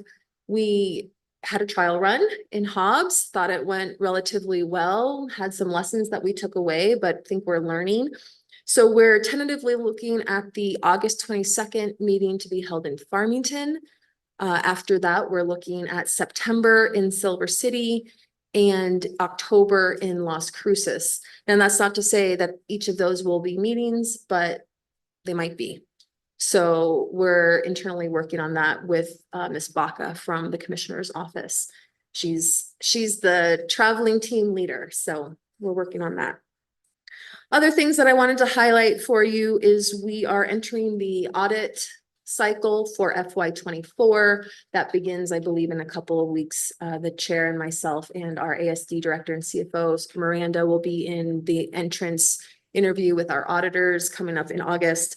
And then on September 1st, the FY26 budget request is due. So we're back in that cycle. We've been chatting with each of you separately, pulling together what that request might look like. And I know we have more meetings set up with each of you individually with our budget team to go over that final request in August. Just for awareness and for the public and for you, we're really focusing in FY26 on the 200 categories. So in state budgeting, 200s is personnel. It's where salaries come from. It's where benefits come from. And our main request is really focused on increasing that so that we can target employees, retention, raises, et cetera. As you know, it's a request at this stage. Well, it's not even a request yet because we haven't submitted it, but it will be a request at this stage. And then there's a whole cycle to go through. So what we request isn't likely to be what we wind up with. So that's always, matching what we want to do with what we actually get at the end of the budget cycle. But our main focus going in is making sure now that we've hired and we're at a very low vacancy rate. Last year, we averaged a 5% vacancy rate roughly. We want to make sure that we're able to retain those employees by giving merit raises, by giving, raises and retention to our employees as they get more education, as we invest in that training, as they get certificates and licenses and other things that bring value to the state. We want to make sure that we're in a place in our 200 categories to make those retentions. So with that, I stand for questions. I think I misheard the budget request due date. Was it September 21st or August? It's September 1st. Oh, September 1st. So what, 21st and well, all right, that makes sense. Commissioners, you got any questions? No questions to that. Thank you for the information, and I look forward to engaging with the budget. And sorry that I'll have to miss the volunteer event this Saturday. I will be out of town. Thank you for your work, Ms. Curry, and I appreciate that you've got the commission on the move with these out of town trips planned. Thank you all for being willing to be on the move. Yeah, I think we also are working to schedule the public comment hearing for the P and M rate case in Albuquerque. So I think that one counts too, but not as hard or long a trip as Silver City for sure. Anything else? Thank you. Okay, so are we still waiting? Yeah, so I'll ask that we wait a few minutes until Greg Szymanski gets here. He's the director. Yeah, no, I appreciate that and happy to wait. I know we're ahead of schedule, so. We also have one more agenda item, which is communications with commissioners, so I'd go ahead and I'd say we can go ahead and do that. Commissioners, I've actually got some stuff for this meeting. First off, I talked about it last meeting that the Pathways Initiative is moving forward. They're gonna go for DOE funding requests. I think you remember that there was a few of those last year. And the one that they asked for last year got denied, but they're encouraged to apply again. So one of the takeaways from the last one is there wasn't letters of support from the states that are on the states committee. So I uploaded it to Board Effect this morning and I checked with OGC to make sure it's appropriate for a letter to come from New Mexico. I've reviewed the thing. It looks pretty benign. The money is for stakeholder engagement process, not for outcome of the Pathways Initiative, really. So anyway, that's in Board Effect available to you. So I ask that you just look at it. If you've got concern or questions, let me know. If not, then I'll tell them sometime next week that we're okay with signing that letter. So that was one item. Actually, before we move on, and so it's okay for us to reach out later and say, yeah, happy to sign on to this. I just want to make sure that I don't think we need a vote. I just want to make sure that, in case after I read it and, would like to support it, that we can do that without any further delay. I think that's true, Commissioner. Thank you. And then my plan B, if it does look like maybe something we shouldn't be doing, is to ask NMPRC. Just to say New Mexico would like stakeholder engagement on this. So anyway, it's not death to a letter from New Mexico if it feels like we shouldn't be doing it. So. The other item was just pleased to announce that, I submitted application to be a commissioner on this FERC NARUC Current Issues Collaborative. Found out this week that they picked me. So, and then this morning that nomination from NARUC got approved by FERC. So the committee's been formed. There's 10 commissioners, where the point of this collaborative is FERC wanting to hear from state commissioners about issues where things could coordinate better. This grew out of that transmission collaborative.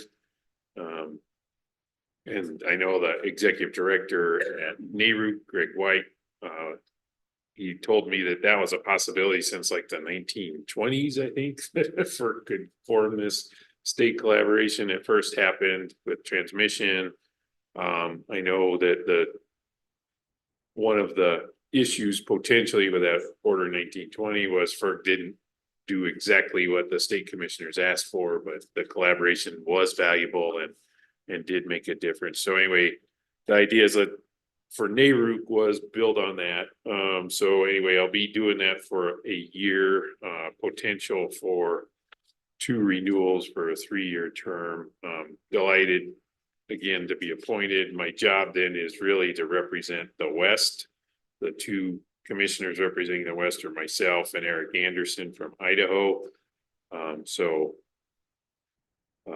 again, it's appointment for the West. So if either of you have anything where you think, gee, you know, it'd be nice if FERC would listen to state commissioners more, happy to carry that. And anybody who participates in New Mexico or elsewhere that might be listening, the door's open for that.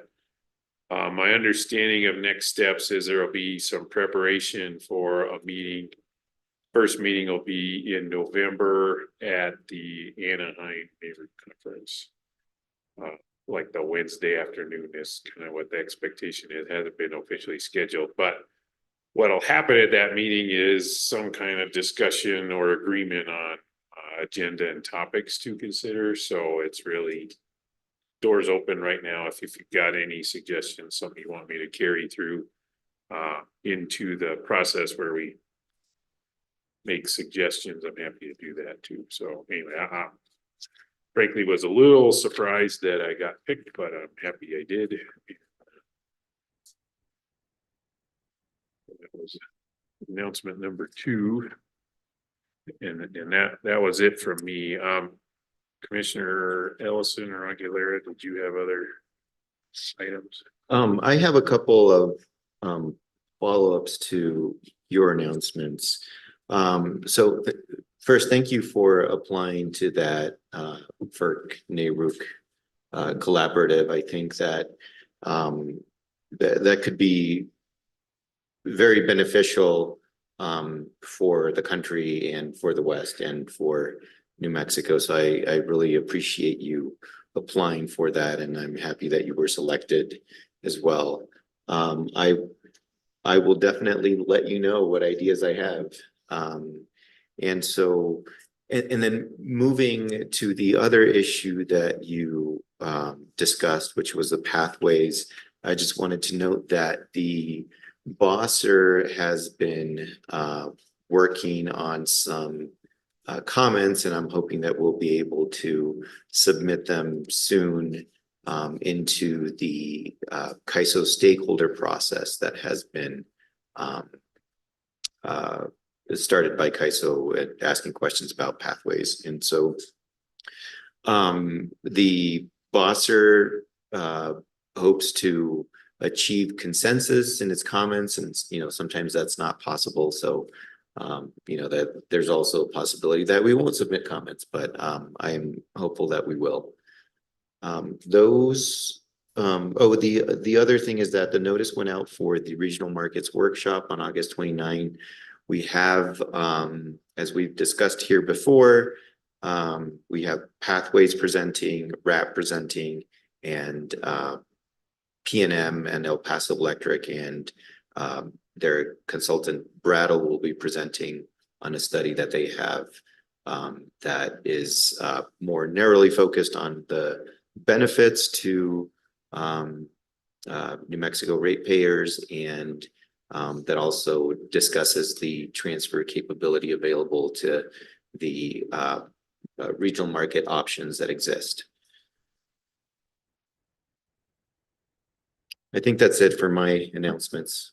Great, thank you. And then Bosser discussion reminded me that also before the next open meeting, there's going to be a RSC meeting for SPP in St. Louis. So I'll be attending that. And that one's notable because just RSC's been working through a process of improving reliability standards for members of RSC, and there will be a couple items on the agenda related to that at the St. Louis meeting. So certainly I'll report out what happens there, because it's an interesting process. You have a committee of state regulators, and they do things like vote on reserve margin, and then our utilities have to meet the reserve margin. So it's an interesting feedback loop, but make sure you two are aware of changes that are happening out there, and there will be some changes coming out from that meeting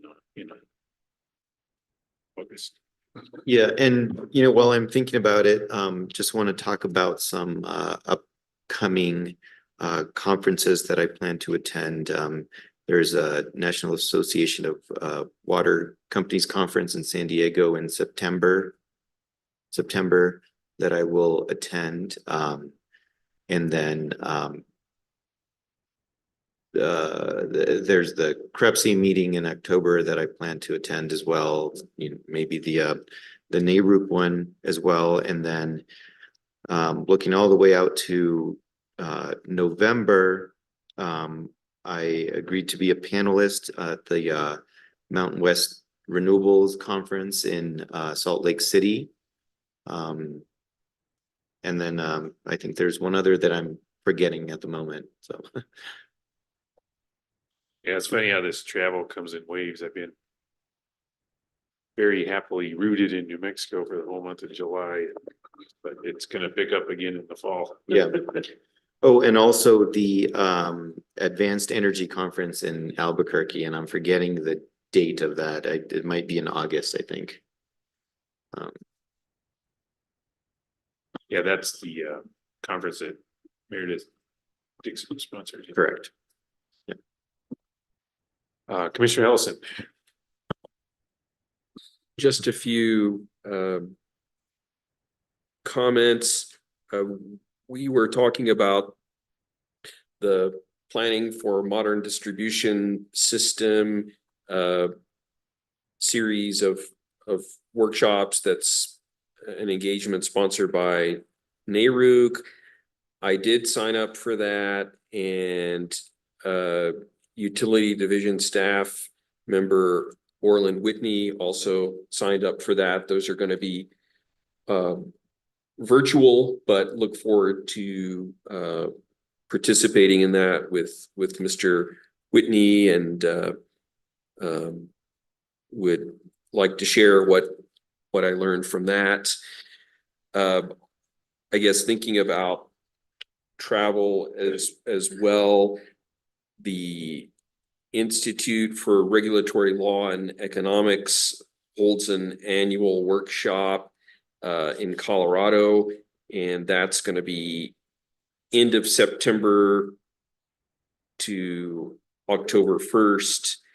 And I am planning on participating in that. The focus is on the economics of utilities, and I've heard good things about that workshop.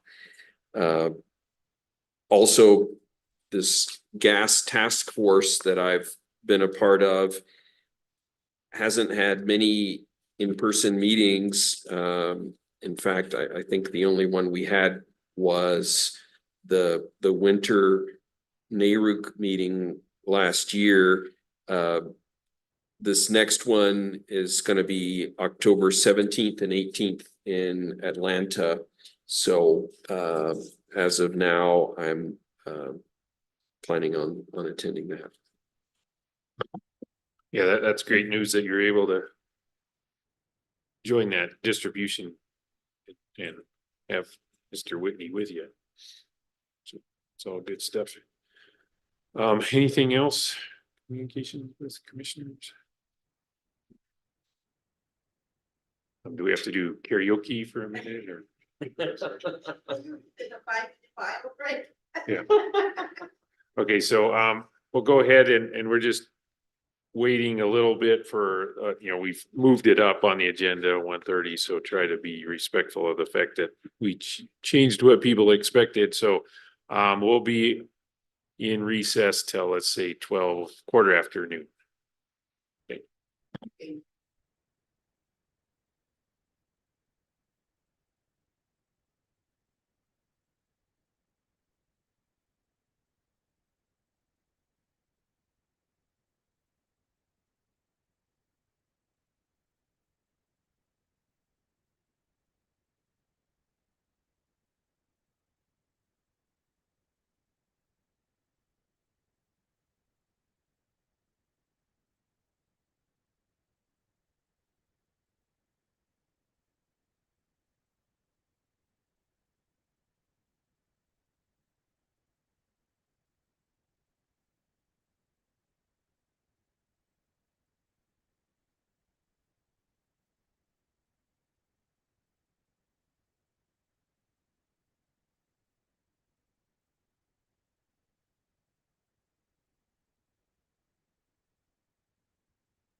So he should be here any minute, but we'll go ahead and start with introductions. Okay, great.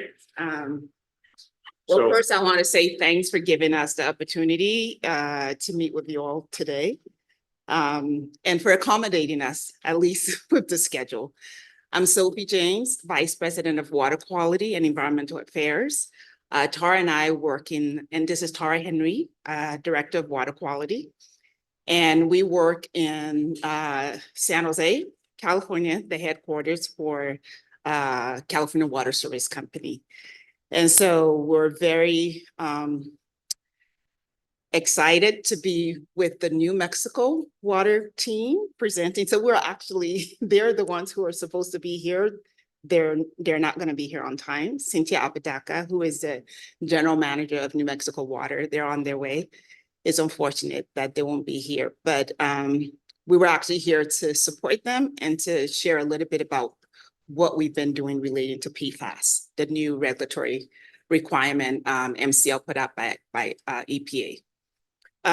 Before Tara starts, just want to say Cal Water as a company, we've been planning for this new regulatory requirement for many years, dating back as far as 2018, when we as a company took a proactive approach to start monitoring for these compounds to make sure we're in a position to meet regulatory requirements. So when you really look at where we are compared to other utilities, I'll say we're positioned to meet the regulatory timeline for the new MCO established by EPA. So Tara will be giving you some background on our PFAS compliance strategy and where things are right now. Thank you. Could we get Patrick to pull up the slides again? Oh, thanks. Wow, that was fast. All right, great. So I'm Tara Henry, Director of Water Quality. And as Sophie mentioned, we are with California Water Service. And the parent company is California Water Service Group, and they have subsidiaries in New Mexico, California, Washington, and Hawaii. So that's why we're involved. We provide water quality support for the New Mexico team, particularly on PFAS because it's an emerging contaminant and, we have more expertise in that area. So next slide. Moving on to the topics here. So there are going to be some key takeaways from the presentation. There is really a lot going on in the water community regarding PFAS and also in the media. You've probably heard of the PFAS compounds. So they're per and polyfluoroalkyl substances. There are thousands of them. And the focus has been on a smaller group of those compounds, which we'll discuss in more detail. There is an established federal maximum contaminant level. I'm going to get into that regulation and also the timeline for that regulation in later slides. We're monitoring the regulatory process very closely. Some states are also doing their own regulatory process. So it's not only the federal regulatory process that we're looking at, it's also the states. The treatment technologies are evolving, the disposal technologies are evolving, so we're keeping an eye on that. And there's going to be a major cost impact across the nation, and also that includes in our New Mexico water system. So next slide. Moving on to PFAS compounds, a little background. They are widely used because they have some very beneficial compounds, very beneficial qualities to them. So if you have a Gore-Tex rain jacket at home, you have PFAS. If you have a Teflon pan at home, you've got PFAS. If you have carpet, you have PFAS. So they're all over in consumer products. They're in our food containers. So it's really quite ubiquitous in our environment. They've been manufactured and used in a variety of industries around the globe, including the United States, since about the 1940s. They're really persistent in the environment and also the human body. They don't break down easily and they can accumulate over time. And there is evidence that exposure to PFAS can lead to adverse human health impacts, which is why it's being regulated at this time. PFAS can be released into the air, the soil, and the water, including drinking water. And the air is mainly an indoor air contamination issue. So there have been studies about that in case you're curious how it got into the air. Moving to the next slide. I'm just gonna cover a couple of compounds in slightly more detail here. So in the news, you may have heard these compounds referred to as forever chemicals. That's because they do not degrade very well at all. There's a carbon fluorine bond that's a very strong bond. So that's why these compounds just don't degrade naturally. The two most widely used compounds were PFOA and PFOS. So both of these are now in the regulatory group, and we'll talk more about the levels that were set for them. So PFAS can be found, as I discussed, in many of our environmental locations. So our sources into the human body are approximated at 20% from water and approximately 40% from food and food-related products. So dating back to around 1987, when PFAS was first becoming a concern, 3M looked for uncontaminated blood samples to compare to their workers. And what they actually found was widespread global contamination of human blood. So the concerns about PFAS are around toxicity, bioaccumulation, and persistence. It led to actually a phase out of the longer chain compounds, which would be PFAS and PFOA, back in 2016, but actually they are still circulating because of imports. So they are still coming into the US, but in addition, we're still dealing with the legacy compounds that are in our environment.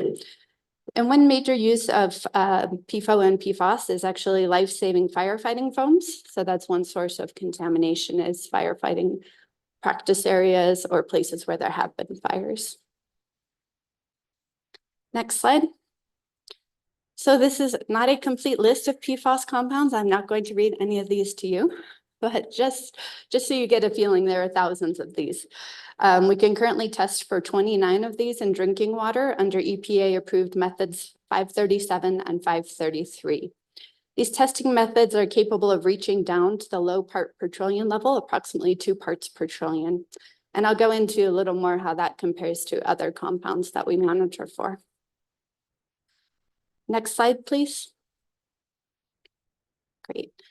So let's discuss PFAS pathways a little bit more. So how did they get into the environment? According to the EPA, the population is exposed primarily through food cooked or stored in materials containing PFAS, eating food grown or collected from contaminated soil or water, household products, and drinking water. PFAS can get into the environment from industrial spills, airports, firefighting exercises, wastewater treatment plant, biosolids, consumer products, including those aforementioned products you might have in your house. And landfills are also a potential source. Next slide, please. So the health impacts are really still being studied of these compounds, but several potential health impacts have been found so far. Increased cancer risks, immune system challenges, pregnancy complications, tumors, kidney disease, potential liver toxicity. It interferes with the hormone endocrine system, and it can also increase cholesterol levels. And that's different pieces of those different compounds have different health impacts. So I'm talking about the health impacts of those compounds as a group. So moving on to the next slide, the PFAS regulations. In April of 2024, the US EPA issued maximum contaminant levels for several of these specific compounds, and then also a group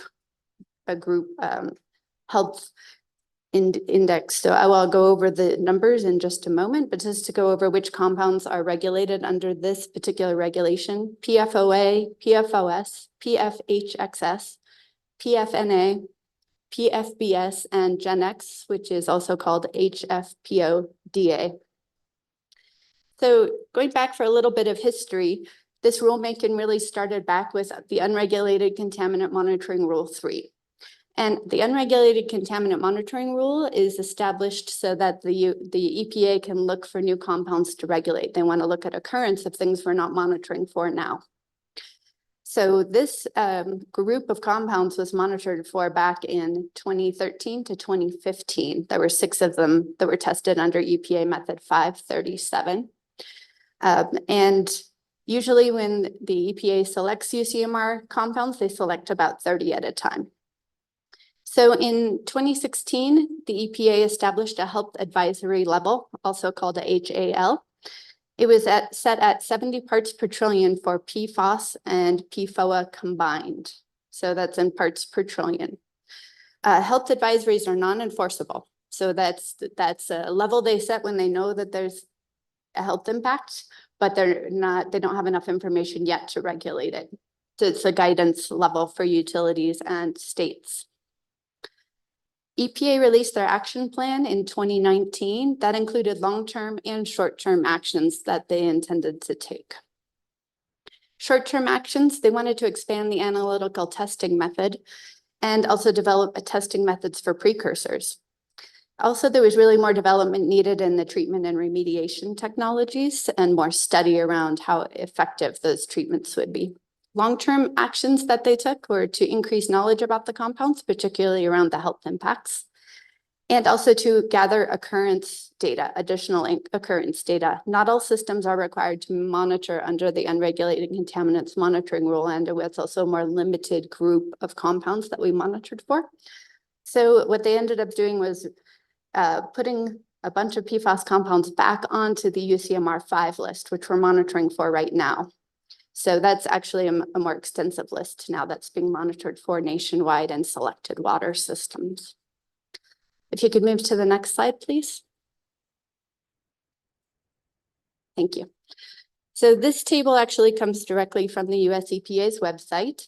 On the left, you see the compound. In the middle is the maximum contaminant level goal. That is just a goal, which is set at the level that's considered to be the de minimis health risk, meaning little to no health impact. So that is a goal only, not enforceable. All the way to the right, you have the final maximum contaminant level, which is the enforceable level. So you can see that they set individual maximum contaminant levels for 5 of the 6 compounds. And then there's also a unitless hazard index that's calculated. And that's made up by doing a calculation by concentrations of these compounds. And the goal there is to account for the fact that maybe you aren't quite to the MCL for this compound and you're not quite to the MCL for this compound, but they made the hazard index so that in a combination, you are over the hazard index and you would have to treat since it's a group of compounds. So that's how they address that. That is new. We've never seen a regulation from EPA similar to that before. Okay, so there was a 60-day comment period, which ended in May of 2024. There were over 160,000 comments received.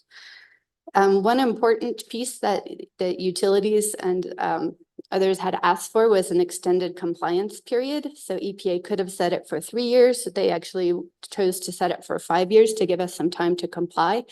The reason is that there are, thousands of systems that are going to have to install treatment. We're all going to be going to the same treatment vendors for the same equipment, and they're going to need time to ramp up their production. So that's one important thing that our company has done is get into the pre-procurement process. So we're doing that right now for California, for all of our sites that are going to need treatment, and then Washington and New Mexico will be shortly behind. So that will be really important that we'll be in line early for that equipment. Another important comment that was received by the EPA was around cost to implement. Most water groups felt that the cost to implement that the US EPA came up with was dramatically underestimated.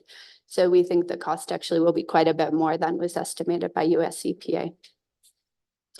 Another challenge that we're going to run into, and we felt that perhaps the US EPA could have done a better job addressing, is affordability for customers. So, if we have all these water systems that are going to need treatment, all of that costs money, and it's the customers that have to pay for that. So as I mentioned, some states are also developing PFAS regulations. So we'll see how that moves forward in the future and changes this compliance. So if we could move to the next slide. This is the regulation timeline. I just kind of kept it to the simple version. So utilities will be required to complete initial monitoring for their active and standby sources by 2027. So they have 3 years for that. And they will also be required to implement solutions to either take wells offline or install treatment or some other solution in 5 years. So by 2029. If we can move to the next slide. Thank you. So we do have some communication challenges when it comes to PFAS. So older regulations and compounds that we have previously had regulated are more in the part per million level or part per billion level. So a part per million is the equivalent of 1 liter in a swimming pool. A part per billion level is 1,000 times less than that. It's a milliliter in a swimming pool. Part per trillion, where these compounds are regulated at, is the equivalent of 1 drop in 20 Olympic-sized pools. So just communicating to customers how low these compounds are being detected and how low they're being regulated is a real challenge because it's not the world that most of our customers live in every day, hearing about those, those minute levels. If we can move to the next slide. Great. So in New Mexico, for our New Mexico water system locations, all operable wells have been sampled for PFAS far ahead of the regulatory deadline. We did find 2 active wells that have detections above the maximum contaminant level. So we will be installing treatment. As far as our other systems, we are done sampling in California and New Mexico in addition to Hawaii. In Washington, we're done testing our large systems, and now we're in the process of testing our very small systems. So we have no wells impacted in Hawaii, but in Washington and California, we have wells impacted in addition to New Mexico. If we can move to the next slide. So next, I'll just give you an overview of PFAS treatment technologies. Granular activated carbon is one of the most common treatment technologies. It's more effective for long chain compound removal. Reverse osmosis is very effective for multiple contaminant removal, and that's kind of the lower left picture there, and the GAC is the top picture. The challenge with reverse osmosis really though is what do we do with all of the waste? So that can have a waste rate between 10 and 30%. And so you have to be able to send that water somewhere, and sewer plants also don't want the PFAS compounds, and it's very expensive to dispose of that water. Anion exchange is the last technology that I'll discuss. It's effective on long and short chain compounds and more effective on the short chain compounds. So those are kind of that's the overview of the common treatment technologies that people are looking at this point. Next slide, please. Okay, so I'm just going to go over some potential compliance challenges that we and other utilities are going to be facing. There are co-occurring contaminants which will impact which treatment technology you're selecting and also the cost to treat. Disposal of media is going to be a huge challenge. So in the case of granular activated carbon or strong base anion exchange, we're going to have a waste product at the end of that. The PFAS absorbs to those, and then you have to get rid of this PFAS-laden physical waste. It's not a destruction at this point. So if you go with reverse osmosis, as I mentioned, you'll have to dispose of that wastewater to a sewer connection or some other place. So that's a challenge.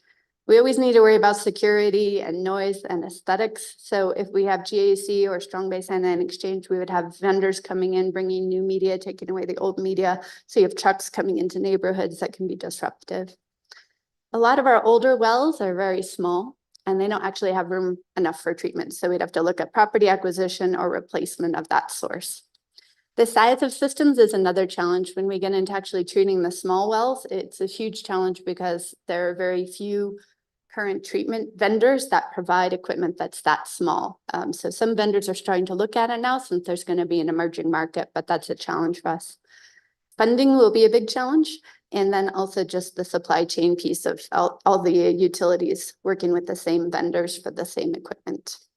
Analytical support has been a challenge during the unregulated contaminant monitoring rule, just because we have so many people vying for the same spots at the lab, and we have to be very careful about our sampling so that we don't send too many samples to the lab at the same time. Next slide, please. Thank you. So this is just an update on our planning status at this point. We have been preparing, as Sophie had mentioned, for years, proactive monitoring. We've been identifying treatment alternatives. We're in the process of getting a costing, particularly for our New Mexico sites right now. That's ongoing, so I won't comment on the outcome of that study, but I will say it's going to be expensive. We are already working on installations in California, so we've been treating for this at some of our sites already, so we're very comfortable with the technology options at least. We're also reviewing the data to understand the impacts on the solutions, which wells will be treatable, which wells will have to retire and replace. So we're developing a rate strategy still, but we really need the cost piece before we'll fully be able to implement a rate strategy. We're establishing a governance structure for our program implementation. We have been investigating grants in locations that are low income. And we are participating in PFAS litigation, which is nationwide class action lawsuit. And New Mexico is included in that litigation. We are planning to be in compliance and on schedule with this regulation by 2029. And with that, you can move to the last slide and we will take questions, any questions that you have.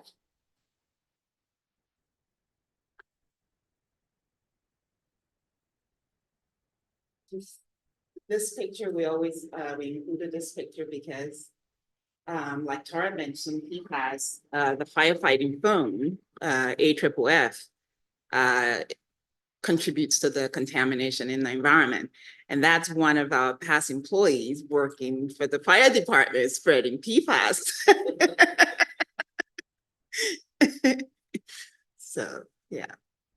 Yeah, well, thank you for being here today and sorry about the mix up on the time, but appreciate the presentation. Yeah, I've seen a couple presentations on PFAS before, but this one was more on point, I think, for what we should be expecting here. So I guess just one thing I was wondering about is you were talking about the detection, you know, the standards versus detection levels. Has the testing methods caught up with that yet? Because you know, what happens if the test gets better and you're detecting things you Yeah. weren't detecting? So we believe this is just the beginning, because like Tara mentioned, there are thousands of these compounds and we can only test for 29 of them. So as we make advancement in technology, more sensitive instruments, you're going to see more and more detections as far as these compounds. So we anticipate additional regulations relating to PFAS. Yeah. I mean, we mentioned the uncontaminated regulated rule. EPA is monitoring all water systems. Based on that data, that will also determine if we're going to have additional compounds to come as far as an MCL. But yeah, it's going to get lower and lower because when we first tested for these compounds back in 2016 with the UCMR3, we can only test down to 20 ppt and 40 ppt. And now we can test down to 2 ppt. So that tells you it is going to continue to reduce as far as the sensitivity. Thank you for that. Commissioners, did you have any other questions? Thank you for the presentation. So with respect to EPA's regulations and how PFAS enters the body, you know, there obviously is consuming it through waters. Drinking water is one way, but there are other ways. Just kind of high level, what do the EPA's regulations beyond water require, if you're familiar? Yeah, so EPA actually doesn't have oversight over food containers or food, so they cannot regulate that. So what they usually do is try to go as low as possible in water to account for that. So it would have to be other groups that would regulate what's in our food. So I wouldn't be too surprised to see other things getting phased out in the future on statewide, you know, state level, and then potentially in the future on the federal level. Okay, thank you. And just to add on to that, the other area EPA is addressing is the environmental side of it. So you're treating to remove PFAS, but then you have the biosolids. So the wastewater plants, and so they're developing regulations where they're going to establish standards for the wastewater. Because Tara mentioned, if you saw the PFAS pathway, biosolids are another way we're being exposed to PFAS. So we treat the water, remove the PFAS, the biosolids, we're using them for agriculture fertilizer, we're using them, and so they're making it into the plants. So they're gonna be regulating, we anticipate regulations relating to wastewater.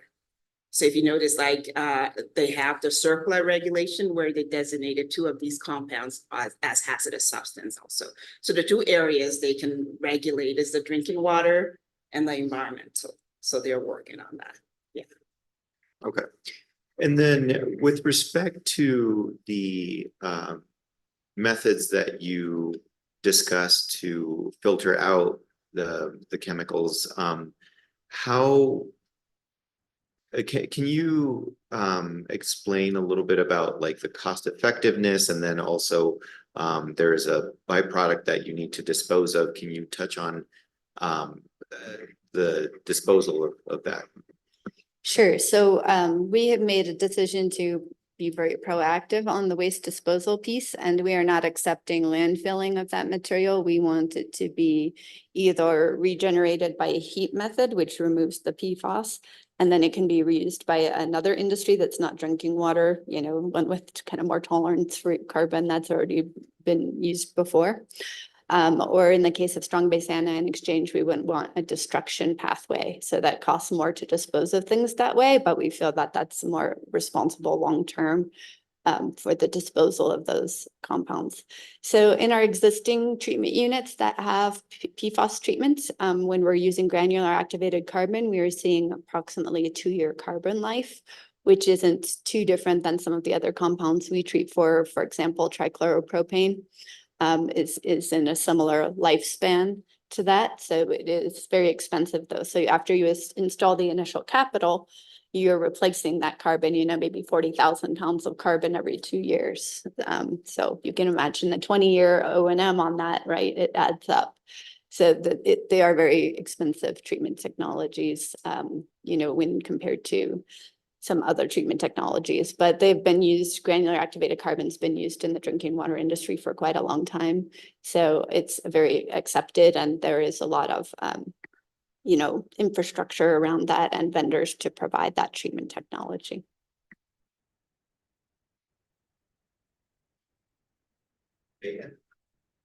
Thank you for that. And then with respect to the testing and how does EPA enforce that? Is this you would be testing and sending samples? Do they come out? How does that happen? And you know, how frequent is it?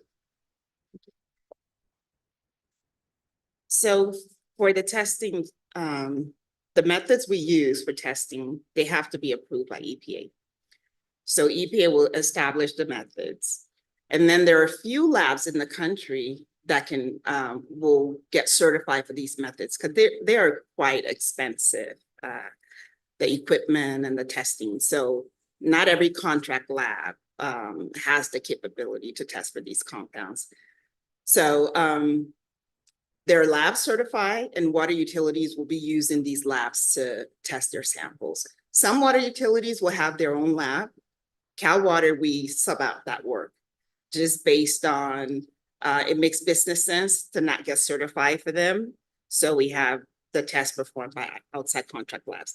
So yeah, EPA will not be providing, they may, but I'm not aware of them providing testing. Labs get certified and then they perform the testing for utilities, yeah, at a cost. Yeah. Okay, thank you for that. I think that's all I have for now. Thank you for your presentation today. I had a few follow-up questions. When do these minimum, or I guess maximum concentration levels come into effect? So they are considered effective at this time. However, you have 5 years to come into compliance with them. So by 2029, you would have to have something in place to be below the maximum contaminant levels. By January 1st, 2029? I think it will actually be April, because that's when they release the regulation, but hopefully I won't have to monitor it down to the month and the day, but. And which water systems do these regulations apply to? all community water systems. So community level and up. So if a personal, an individual resident with their own water well would not Right. have to comply, but They're not required to test. a community level or larger would have to comply. Yeah, and then, depending on location, I think the state could also, require smaller water systems to test and comply as well. So I'm not sure how that works in New Mexico, first below that size. And it wouldn't matter the sort of the form of organization. It could be a mutual domestic association. It could be a municipal, whatever. It's gotta comply with these. Yeah, federal But if you have your own personal well, you're not required to test or treat. Okay. And for your utilities in New Mexico with the two wells that have tested positive, what are your plans for those? We have a treatment study ongoing at this time. There are some other contaminants that we're looking at removing at the same time, which might influence which treatment technology we would select. So that study should be wrapping up in August or September. But our plan is to treat. To treat rather than find a new or drill a new well. Yeah, or replace, so treat or replace the source, yeah. But meet regulatory standards, yeah. Right. Okay, and in terms of cost,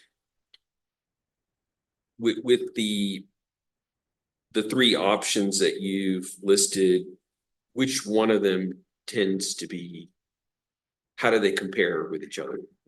Yeah, that's a great question. So strong base anion exchange and carbon can be pretty cost competitive on the installation side. Strong base anion exchange can cost a little less.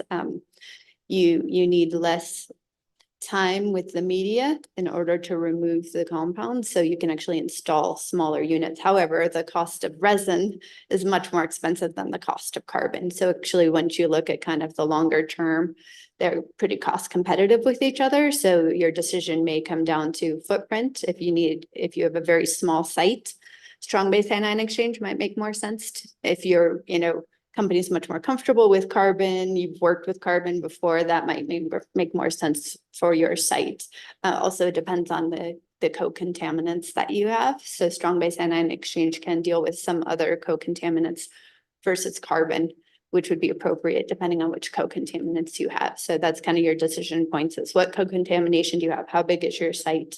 And then what's your comfort level with the technologies? But those two can be, in the ballpark, cost competitive with each other. Reverse osmosis is significantly more expensive for initial implementation and also ongoing. So normally you wouldn't install that unless you really had to. And is that primarily because of the cost of disposal of the wastewater or just the Also technology electricity, itself? yeah, the electricity cost is also quite expensive on an ongoing basis. So you have a lot of, and also the original capital. So yeah, all steps of it are quite expensive compared to other technologies.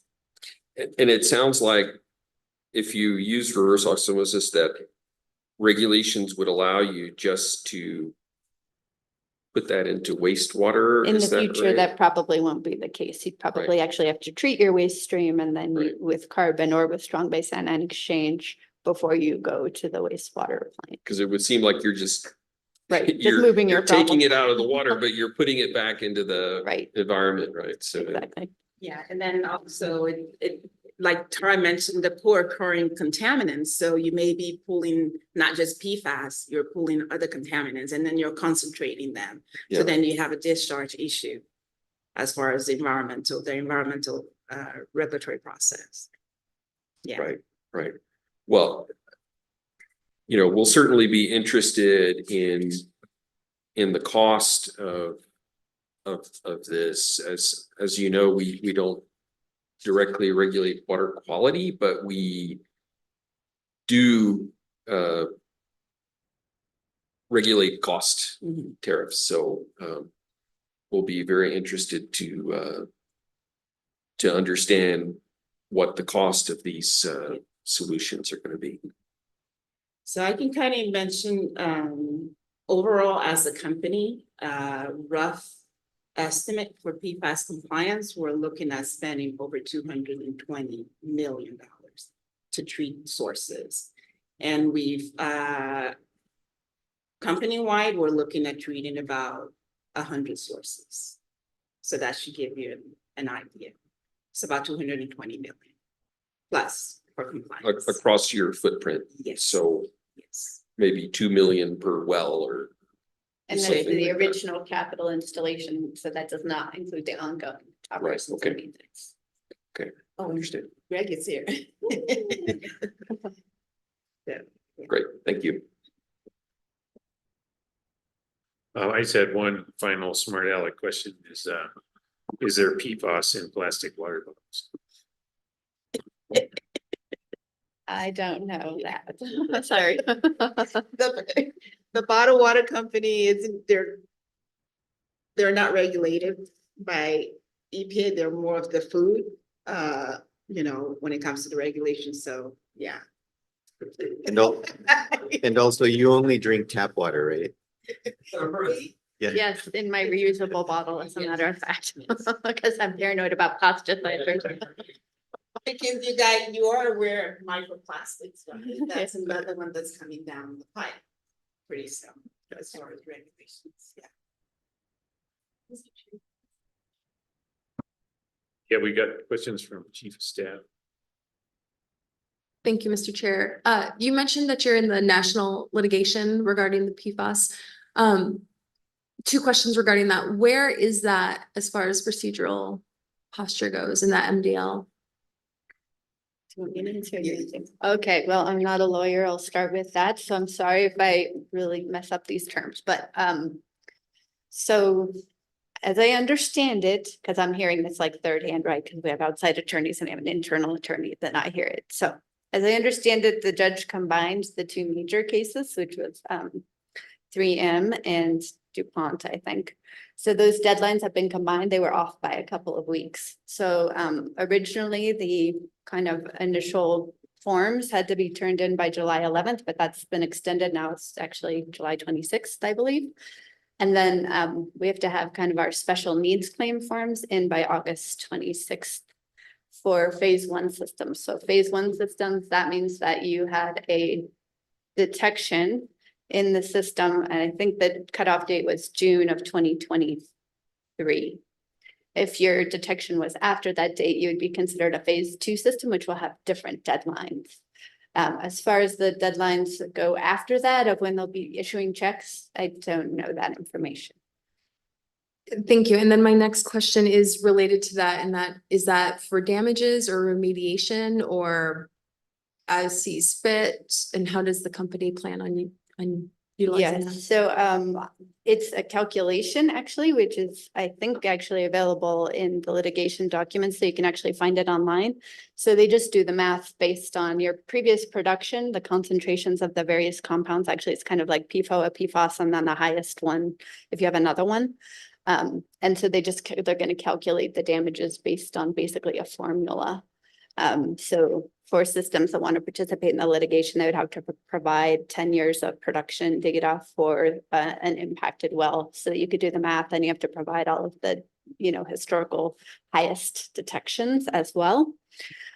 So that's available if you want to look. But it doesn't exactly say how much you're going to get at the end. It kind of goes more by like, there's this fund available, and then it will kind of get parsed out, first come, first serve, and also, need, so. And it's based on the source.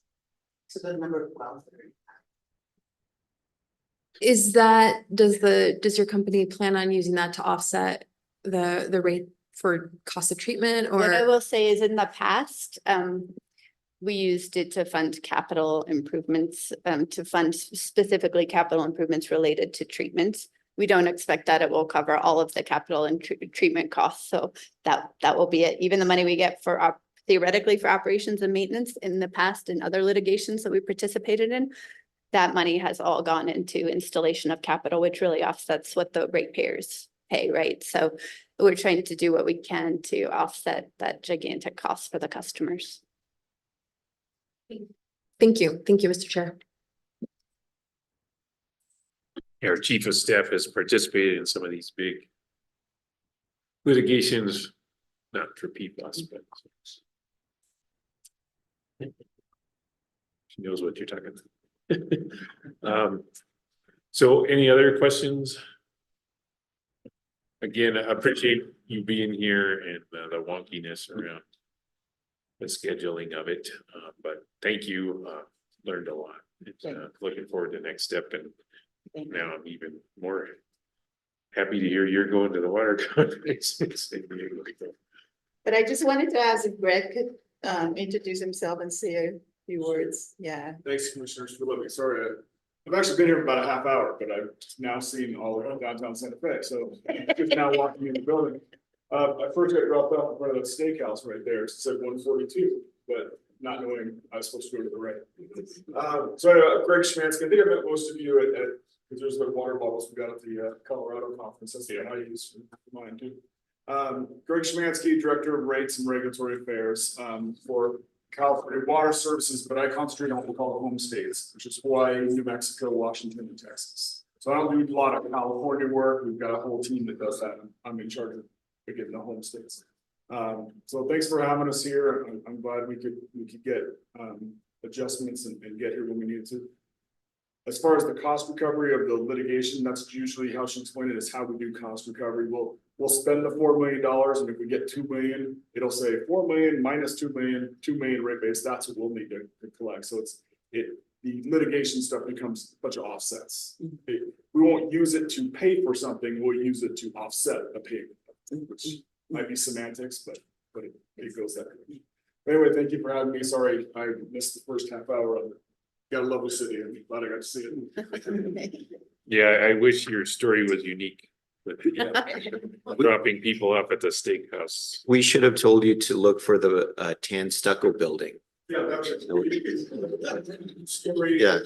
Yeah, that would help. Yeah. And then maybe next time you're here, we'll have moved, so just fair warning. And we'll be over by the building you went to, so anyway, glad you made it. To the same tree, the same Thomas, whatever else. I took a cab down there too. Yeah, sorry that happened to you,